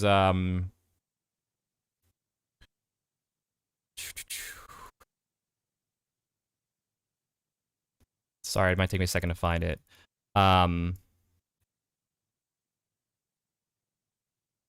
Well, I don't want to give dead air, but basically, no. I mean, yeah, go ahead. Yeah, go ahead. While you're looking for it, I think it's worth mentioning again, just because when we're talking country to country, I don't want any of this energy to fall back into the, zebra-phobic, right, black and white. It's xenophobic, but zebra-phobic is the black and white of it, basically making it seem like it's just one way or the other. And it's duality. It's a very nuanced thing. I mean, China, as you mentioned earlier, has an incredible history. There's things I want to say that, as I was researching cannabis, for all intents and purposes, comes from China. And when you look back to the origins of cannabis, they actually found a lot of archaeological digs where there were red-haired or blonde-haired, blue-eyed, green-eyed white people in the middle of China from thousands and thousands of years ago, and they were royalty. They were buried with all their jewelry and I mean, this is also guys, this is the Silk Road. I mean, travel has been going around for a lot longer than we know. And but this was royalty. And they also find the same thing in Egypt, that their, Nefertiti, people are saying, actually had, blue eyes, was looked more I'm with Irish you, bro. I'm with anything. you. And I love it. And I know, I got love for you. And I got love for them, but they don't necessarily see things that way. Right. And I mean, G and what he's got the going. CCP doesn't. Yeah. CCP. Yes. This specific ideology, just like there's a difference between Wahhabi Salafi Islam and normal, Islam. Like, people need to understand every religion has different sects, and there's extremists to every religion, there's extremists to every ideology. But every as you gender has different sex. Yes. But as you see here, I just had to. Look, as you see here, look at this. The Chinese people will never allow any foreign forces to bully us. Anyone who dares to try will have their heads bashed bloody against a great wall of steel. Wow. July 1, 2020, Prez Xi. Okay, Winnie the Pooh himself. I mean, and me just saying that, I'd be in some serious doo-doo in China, all right? Yeah. So that's why I love this country. But, like, honestly, like, I hate fear porn. I hate making people overly concerned. As you know, like, we're all about trying to also show people the other side of a lot of this. But, like, as we said, that's not speculation. That is him from the word. So, no, you're right. Taking this, take all fear, into account. Fear porn for sure. There's a lot of people that, like, it's not comfortable to hear some of these things. However, we've always had threats to humanity. There've always been threats to the tribe. And there was this one person, I forget his name, but he was on Aubrey Marcus's podcast. Had a yarmulke up top and was talking about, like, basically our folly and things like that is also our strength. And he was saying the paranoid. Today, there's people that are paranoid, but I always think, who was that in the tribe? Was there a need for the overly skeptical and the overly paranoid back then? Well, where do you put that person? What would their job be, the paranoid ones? Put them on the tower. The lookout. Exactly. Yeah. They're not going to fall asleep because they're paranoid. They're, so, and that's how you utilize this to, we're not paranoid. I get plenty of good sleep. And you make sure they have a good supply of cacao leaves. Right. Exactly. Yeah. If they need to chomp on something. Exactly. But a saber-tooth tiger is roaming around, and it's like, hey, and he's got to have good vision. They got to be observant. These are important roles, and not everyone wants to be the lookout, but yeah. So what we're talking about now is definitely not to scare people, but it's like, wouldn't you want to know if Rudolf Steiner is correct in saying that after the turn of the millennia, being what we're already in, United States will be a third world country? Okay, that was early 1900s. Let's talk about people who are more up to date with modern news. There are people who are saying that now, that, like, what is happening in the United States, all the money, Catherine Austin Fitch talking about, it was decided at the end of the 90s that all the money is going to be pulled out of the United States. There's going to be events to explain it away. And everything that we used to think about the United States is slowly eroding. And it's going to look like we can't settle our own squabbles, and it's just all going to fall apart. Wouldn't you want to know if drastic inflation is coming, or if supply chains are potentially going to be shut down? Like, it's not paranoia when you're talking about things that, like, Xi Jinping actually said those things. Right. Well, and exactly tying to what you're saying, what I thought in my head is, if you know the magic trick, the illusion is gone, the mystery is gone, right? So if we know that they are trying to get us pissed at each other, we know that they want a civil war, we know that they would love chaos to enact martial law, we know they let certain things happen for this to occur, like maybe certain towers being really effed up on a certain date, or maybe January 6th having some certain things being weird to allow people to just come in so that they can pass more martial law on things. Like, people need to think, like, you don't think they're going to use that? You don't think it was weird why they would let people in to then enact more this whole war on domestic terrorism, where now you're going to screw it up for everyone who wants to just have a peaceful protest, because they're going to say, oh, anybody saying we're bad for going into a war is a terrorist. Like, dude, no, chill out, but that's how they work. They psychologically manipulate you and exploit you and get you to go. It's like that cat who got those two crows to fight each other. Have you ever seen that video? I haven't. It's amazing. How did the cat do it? It's amazing, but people look it up. But, like, the cat just starts fucking with one crow this whole time. And the crow's like, get away around. And then it brings him closer to the other crow. And eventually he's like, oh, you want to hit him? And before you know it, the crows are fighting each other. And the cat's just sitting there kind of laughing. And it's this weird cat just on his perch watching it happen. And it's just, it's crazy. But look, these people understand psychology very well. They understand, going back to Edward Bernays, from a consumer angle, but also from a social engineering angle. I mean, these people wrote the books on it in the CIA. And, we have to be mindful that they're going to try to use our psychology against us. And they're going to try to use propaganda and manufacturing consent for each of these stupid narratives to then fight each other, when that really, there's a lot we can agree on, and smaller things to disagree on that might be dealing with social and cultural things. And it's really more of a class thing going on. This is really not about left or right. It's really about a 99% versus a 1%. And people get too caught up in the culture war by design. They love the culture war. DARPA, the CIA, they love this culture war stuff because it distracts us from what really matters. That's why they're flying LGBT flags on, bombers. Well, okay, now they can go bomb them, but they can do it with a rainbow flag while they kill innocent brown and poor people in other third world countries. So it's all love, but people you gotta see if you're getting tied into that, or if your friend or a family member are really getting it, I'd be much love, but just be aware this is part of that day-to-day way they trick us. Totally. I think this would be a good moment to segue. I want to tell the audience, for those of you who see or notice that Waking Infinity News, the last one, Mondays, was taken down. That was the one with Jamie Wheel. I put something up with Jamie Wheel. And full disclosure, I thought it was an amazing episode. And it really shows some of the brilliance of Jamie Wheel. Jamie Wheel is the guy from Flow Genome Project. He also co-wrote Stealing Fire with Stephen Kotler. And then he just wrote and released Recapture the Rapture. Excellent book. It wasn't, I didn't ask permission, and it wasn't in the agreement. I was filming him for the Aubrey Marcus film that should be out in November. And he just hit me up, and I think he's controlling his brand. He's controlling the narrative and where things are monetized. And no bones about it. I think it was perfectly legit. I said, yo, sorry, I usually ask. I didn't this time. Apologies. And just talked to him today. Everything's cool. So if you notice that there's no episode 50 Waking Infinity News, that's why. What I do want to say is I already told you a little bit about what we were talking about. Are we entering a dark period? And he has his own views, and I think I 99% agree.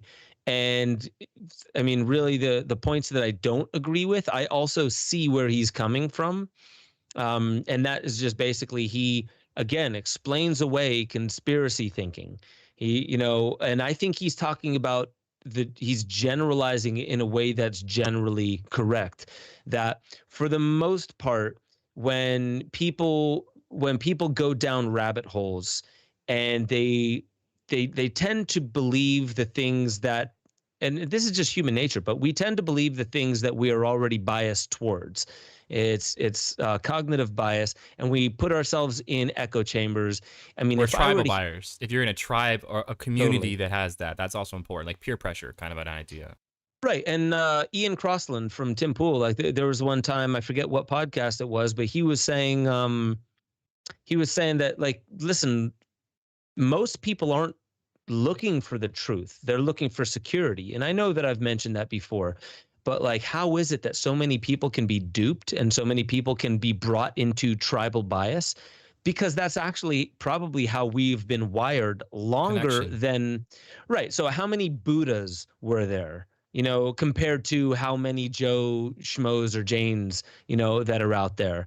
A lot fewer people who are really on the path to understand where is truth that lies in between bias.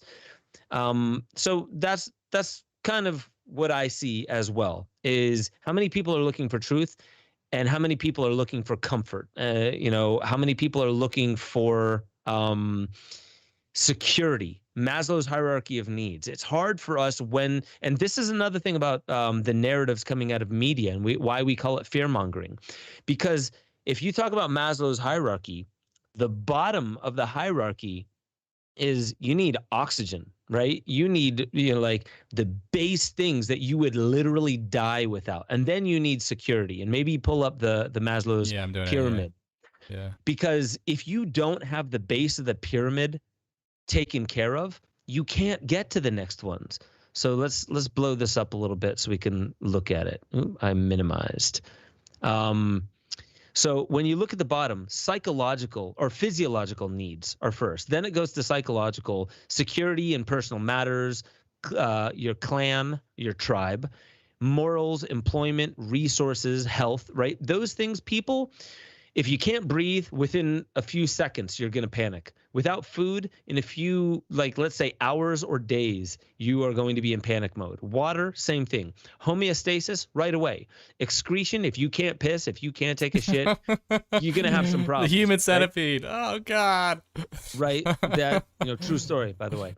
Oh, God. When it comes to safety, if you don't feel secure in your household, right? If you think if your parents are abusive, or if you go to school and you're getting abused, if your clan is rejected by the dominant power, let's talk about, Palestine and Israel, right?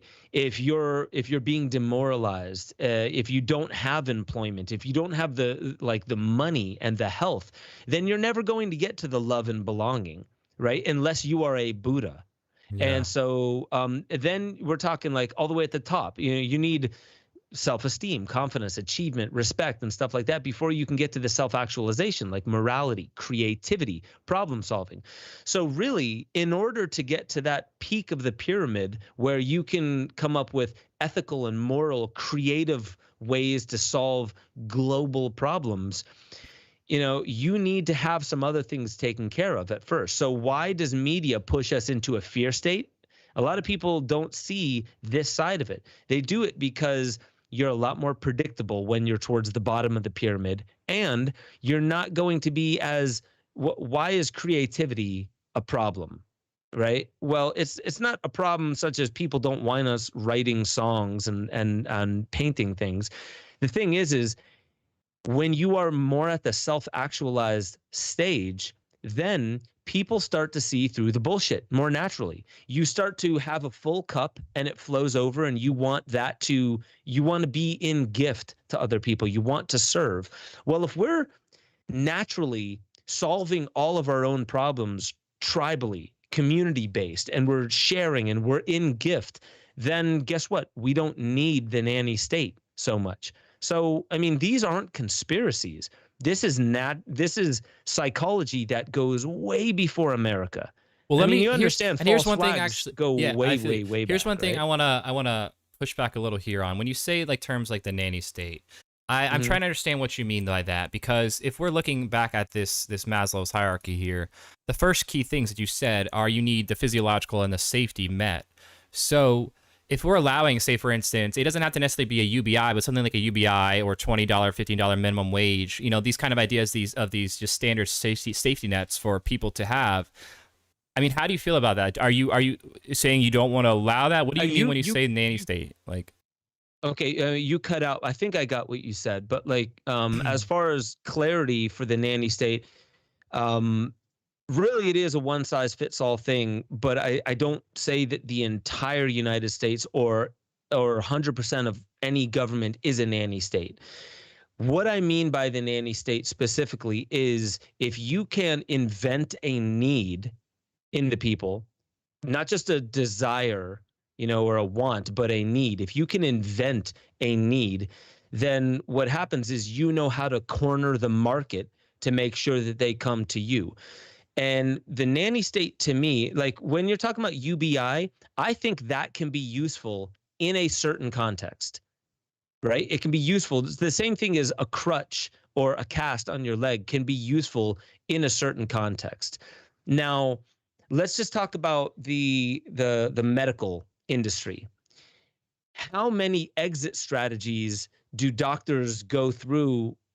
Somebody, if they're about to put them on lithium for depression or, something for anxiety, or let's say OxyContin for like a bad back injury, how many of them legitimately, and this is rhetorical, it's hard to say because I'm sure some doctors are this way.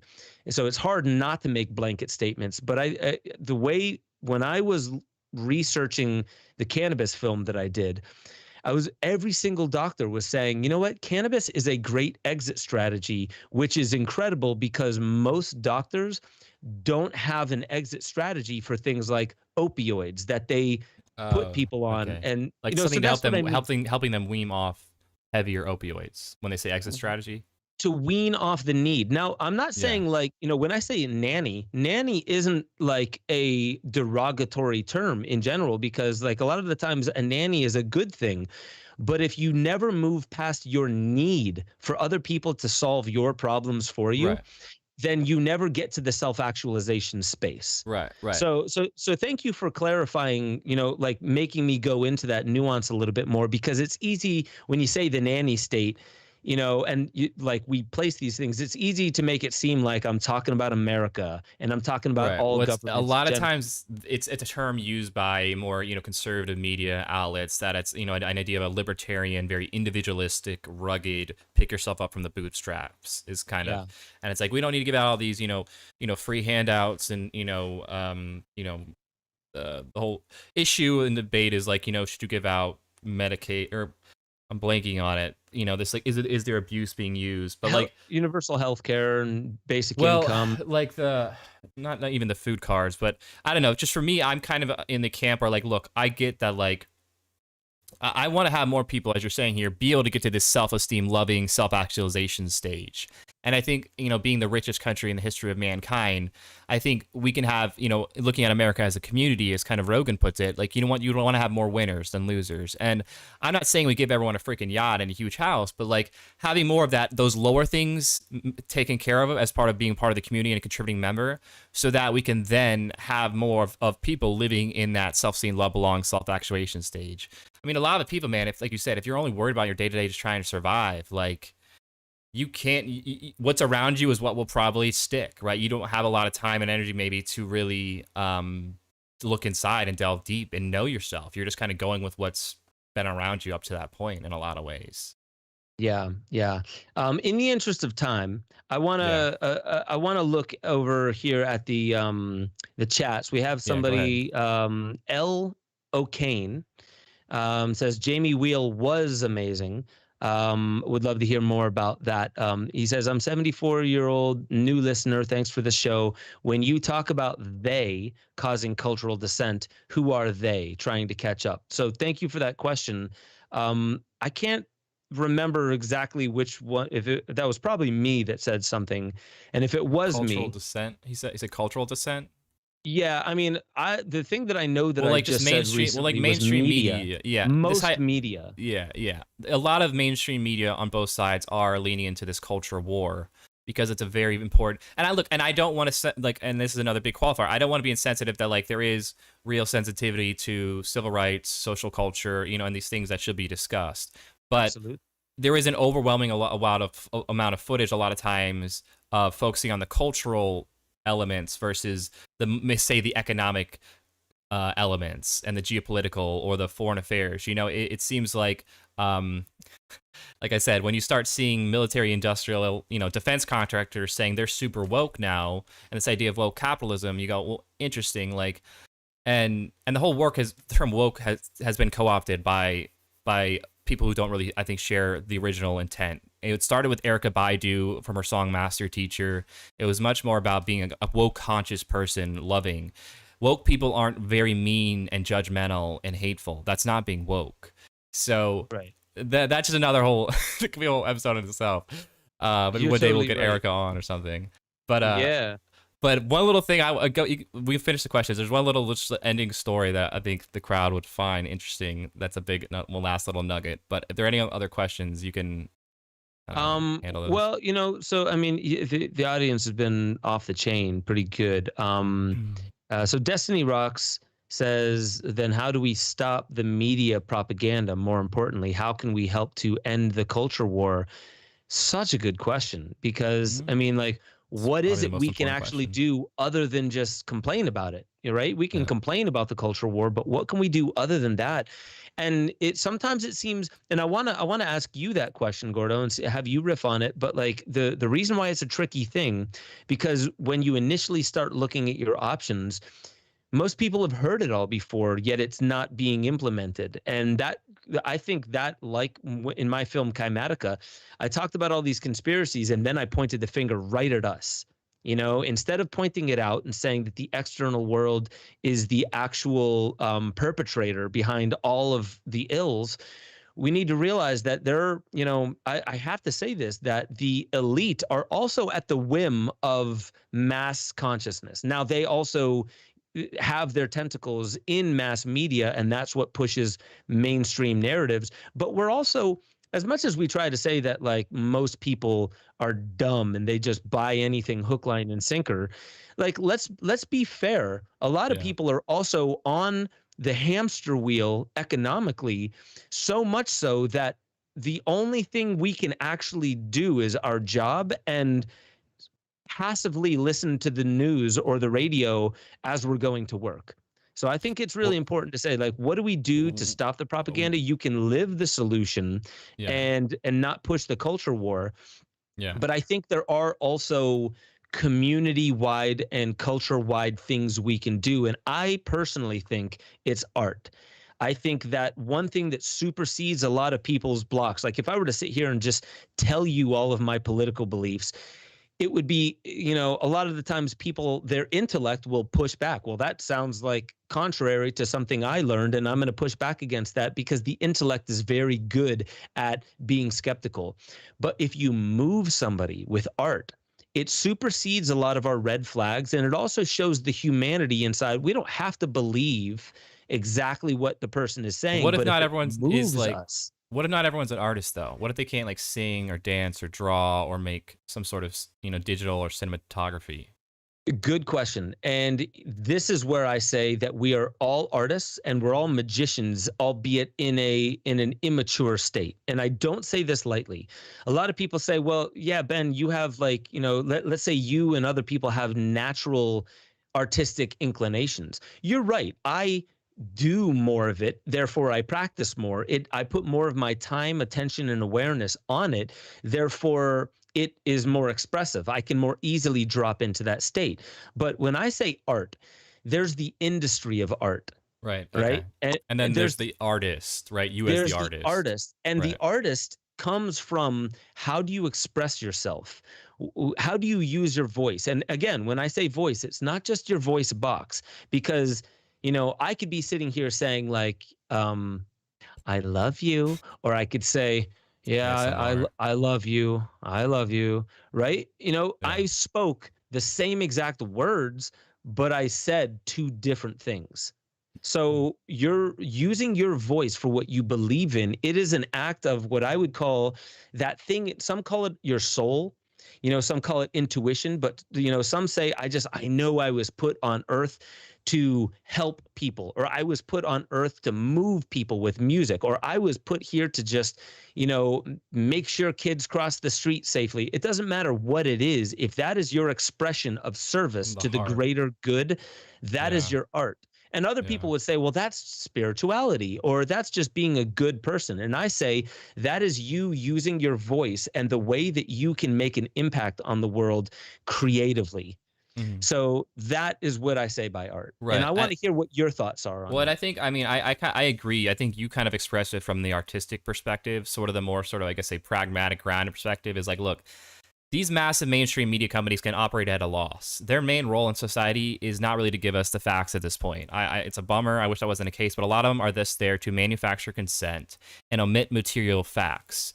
So where you get your digestive diet of information is critical. Just like what you put in your body, what are you putting in your mind? Where are you getting your information from is so critical now more than ever. Are you getting it from honest, authentic actors who are independently acting off of, crowd-funded money of their own audience?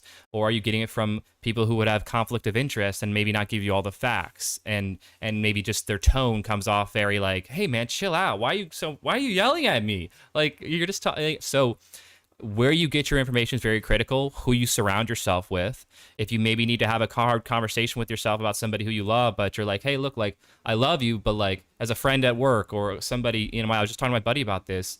Maybe be very honest and real with them, but then be like, look, like if you continue to be an energy vampire or do this, then like I need to find other different friends to kick it with, So like the micro stuff is like you expressing your individual embodiment of this and living your truth and living these things more authentically and being open-minded and being principled and not thinking about it so like heady, but like, you know, just like from the heart, like, was that a nice thing or not? Or like, is that, you know, love or fear-based kind of is like the compass. And then, you know, it's the micro and the macro. And then just, you know, more of us coming together as a collective to embody that and be about that in all the changes and in ways we can impact society in whatever role way, you know. And so, you know, it's amazing, you know, spend a month just not looking at any of the things that maybe used to maybe would, I don't even want to use this word because it's a trigger for people, but trigger you, you know, but like, yeah, just like cut out the bullshit as much as you can. Spend some time in nature to reconnect, like we've talked about, and Rafe Kelly talked about, you know, the 4 things, you know, community, connection, nature, these things. So, yeah, it's, I think it's just, you got to just put in the work too at times. It's just, you got to discipline. You got to say, okay, I do need to change this, you know. I want to mention just a couple more things from the audience, and thank you, audience. I love everything that I'm seeing. Shaman's Shed, which is new. You know, correct me if I'm wrong, Shaman's Shed. I haven't seen you on the chats before. Said, should we not be trying to be disciplined and withdraw from the media/TV rather than stop the propaganda and perhaps guard our own gates of perception? Yeah. They need us. They need us. Look, the ratings for all mainstream media are dying. Trump saved them barely, and that's why they love him, because he was a savior to the ratings. Nobody is watching mainstream media anymore, people. It is a small demographic of an older demographic for the most part that is, you know, leaving this realm, and the newer, younger generations, they don't care. They don't watch that. The only reason it's on is on like airports and stuff. So none of the younger generations are into that. They're all moving towards independent people, like we're talking about with Breaking Points, Russell Brand, Joe Rogan. So they need us. And if we stop watching their BS, their emotional fear porn, then they're kind of getting more and more screwed. And they know that. They're scared. That's why they're trying all these weird like shows to be like, oh, this is some new Madhouse show or some new, and it's just so cringy. And you're like, dude, like nobody's going to watch this. So, yeah, I mean, we have, you know, really all the power, and yeah, you know, and plus it's more enjoyable to watch, you know, quick, like it's just, I look at that stuff now and I'm like, oh man, like they could have told the story in 5 minutes. They didn't need to do this whole talking heads act, and it just seems so outdated and played out now. Yeah, and you know what? I mean, like in many ways, it's like you could say like, yeah, well, YouTube, look at what they're doing and shake your head at it. We're on YouTube right now, and like we have this platform, and there are many other news channels. That's why kids like may happen upon CNN and Fox and all those, but they're also happening upon Crystal and Cigar now. Who is it? Crystal and well, Crystal Kyle and Friends is the podcast I do. That's Crystal and Cigar is the other one. But then like Bosch and Shoe on Head, these people are Twitch personalities. That's the new thing where a lot of younger people are finding people is through Twitch and Discord, and these communities are new ways to find streamers who do it, you know, in a more interactive way. Kind of more similar like this. We're doing this type show. So that's the new news, and the internet's the new realm. And yeah, you got to be mindful. Just like you can watch crappy mainstream media, you can watch crappy internet stuff too. That's just going to be like, okay, really, bro, did this really serve you in any real way? Like teaching you anything or like making you emotionally feel better about today? So be mindful when you're on that world too. Yeah, you want to be informed and moved and inspired. And that's a really difficult thing to do when it's a volatile world, but there's also so much opportunity in crisis. This is the perfect time to be having these conversations. And I'm gonna end with this. Destiny Rocks, thank you again for your awesome donation. And she just put back to gratefulness, back to gratitude, and talk about, man, I don't have mine right in front of me, but my gratitude journal. I know that I've talked about this before, but keeping a gratitude journal, not even cultivating gratitude, right? Because that's like what you hope to achieve by keeping a gratitude journal. But just the keeping of a gratitude journal has proven to lower inflammation around the heart, as well as many other things. And I know you remember that, Gordo. That was when Paul Mills and Tiffany Barsotti was on. He was the one doing those studies at University of California, San Diego.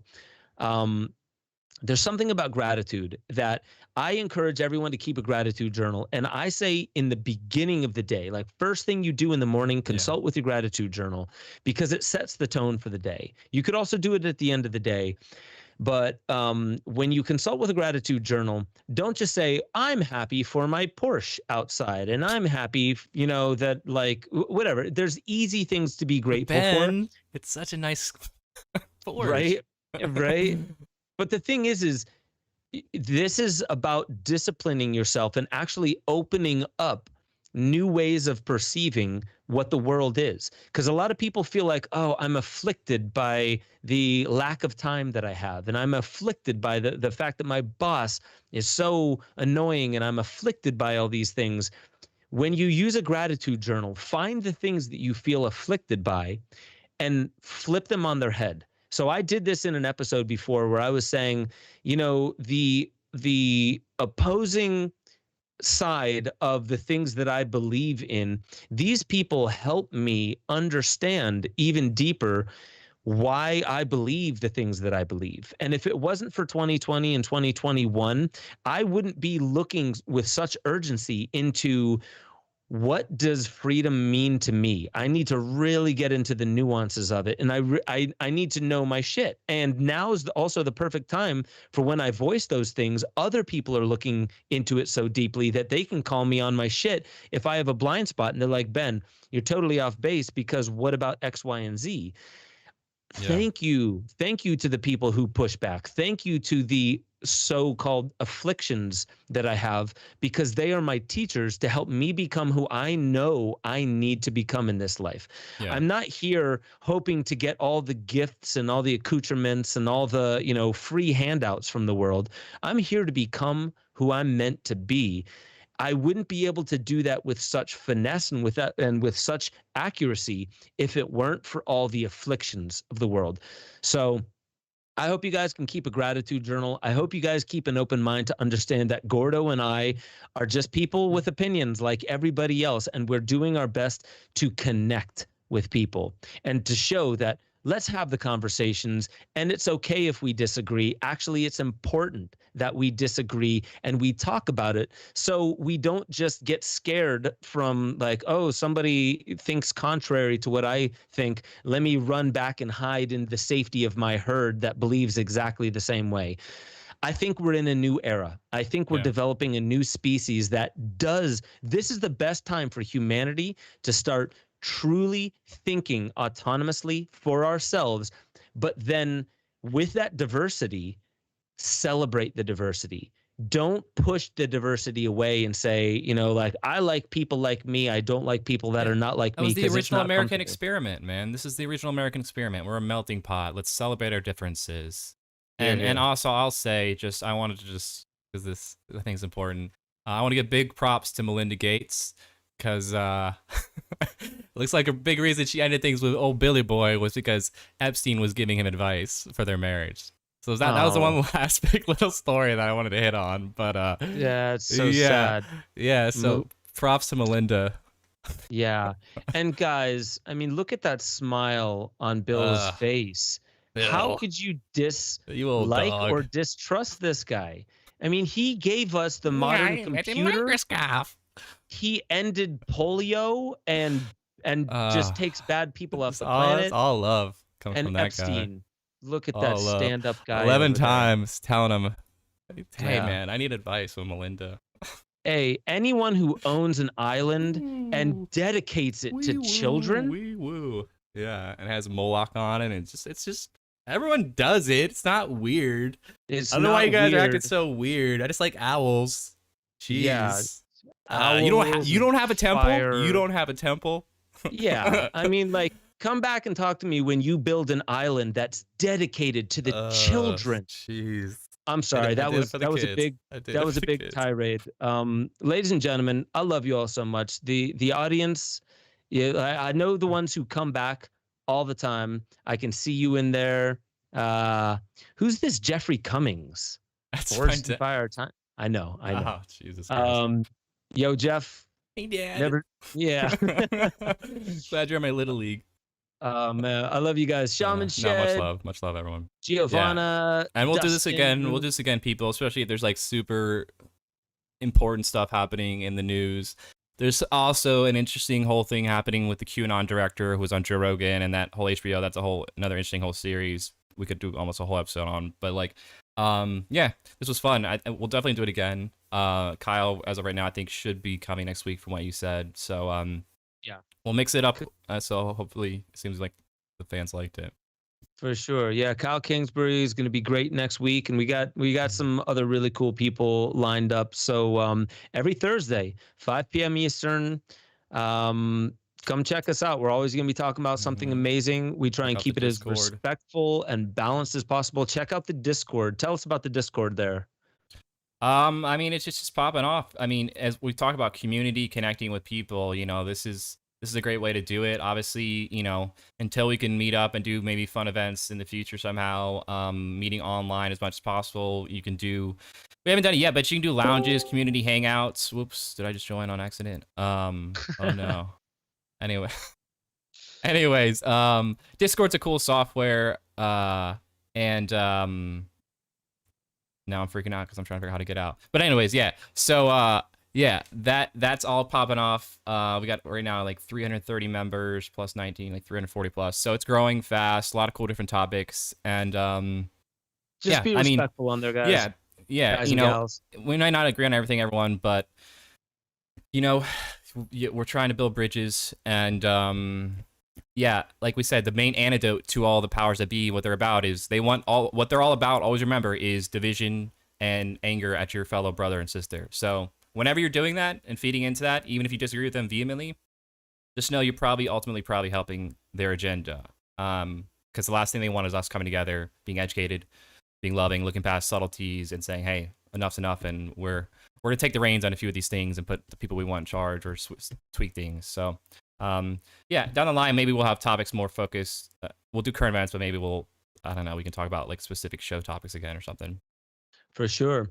Ladies and gentlemen, on Friday nights, we're doing acoustic covers. And what I'm going to start doing, I want to also put some of my own music up there. And maybe I'll do that separately than the Friday night, so I can just stick with covers on Friday nights and maybe something like my own music on another day. But I'm also, to be perfectly honest, when it comes to the news show, I always knew that it was going to take on a different direction. I tried out the Waking Infinity Stories thing. I also feel that some of these news shows, I may just take it my own direction, give you a little bit of news, but then write a song about it, keep it comedy. Honestly, I'm not trying to fit in standard molds. So like, you guys know that if you're already coming to my news show, but there are certain artistic and creative ways I would love to take it. So keep checking back. If you're not already a member, go to benjosephstewart.com and become a member. We have deeper dives there with stuff that we can't put on YouTube most of the time. Again, it's all respectful. And on top of that, I just really appreciate you all. Guys, in the chats, push back. You know, call me an asshole. Call me on my shit. Seriously, I need that a little bit more. And too many yes men around here. Too many yes men. When I talk about the Great Reset and the whole technocratic agenda and stuff, and you guys are like, right? Yeah. You know, you guys need to tell me how great the current establishment is.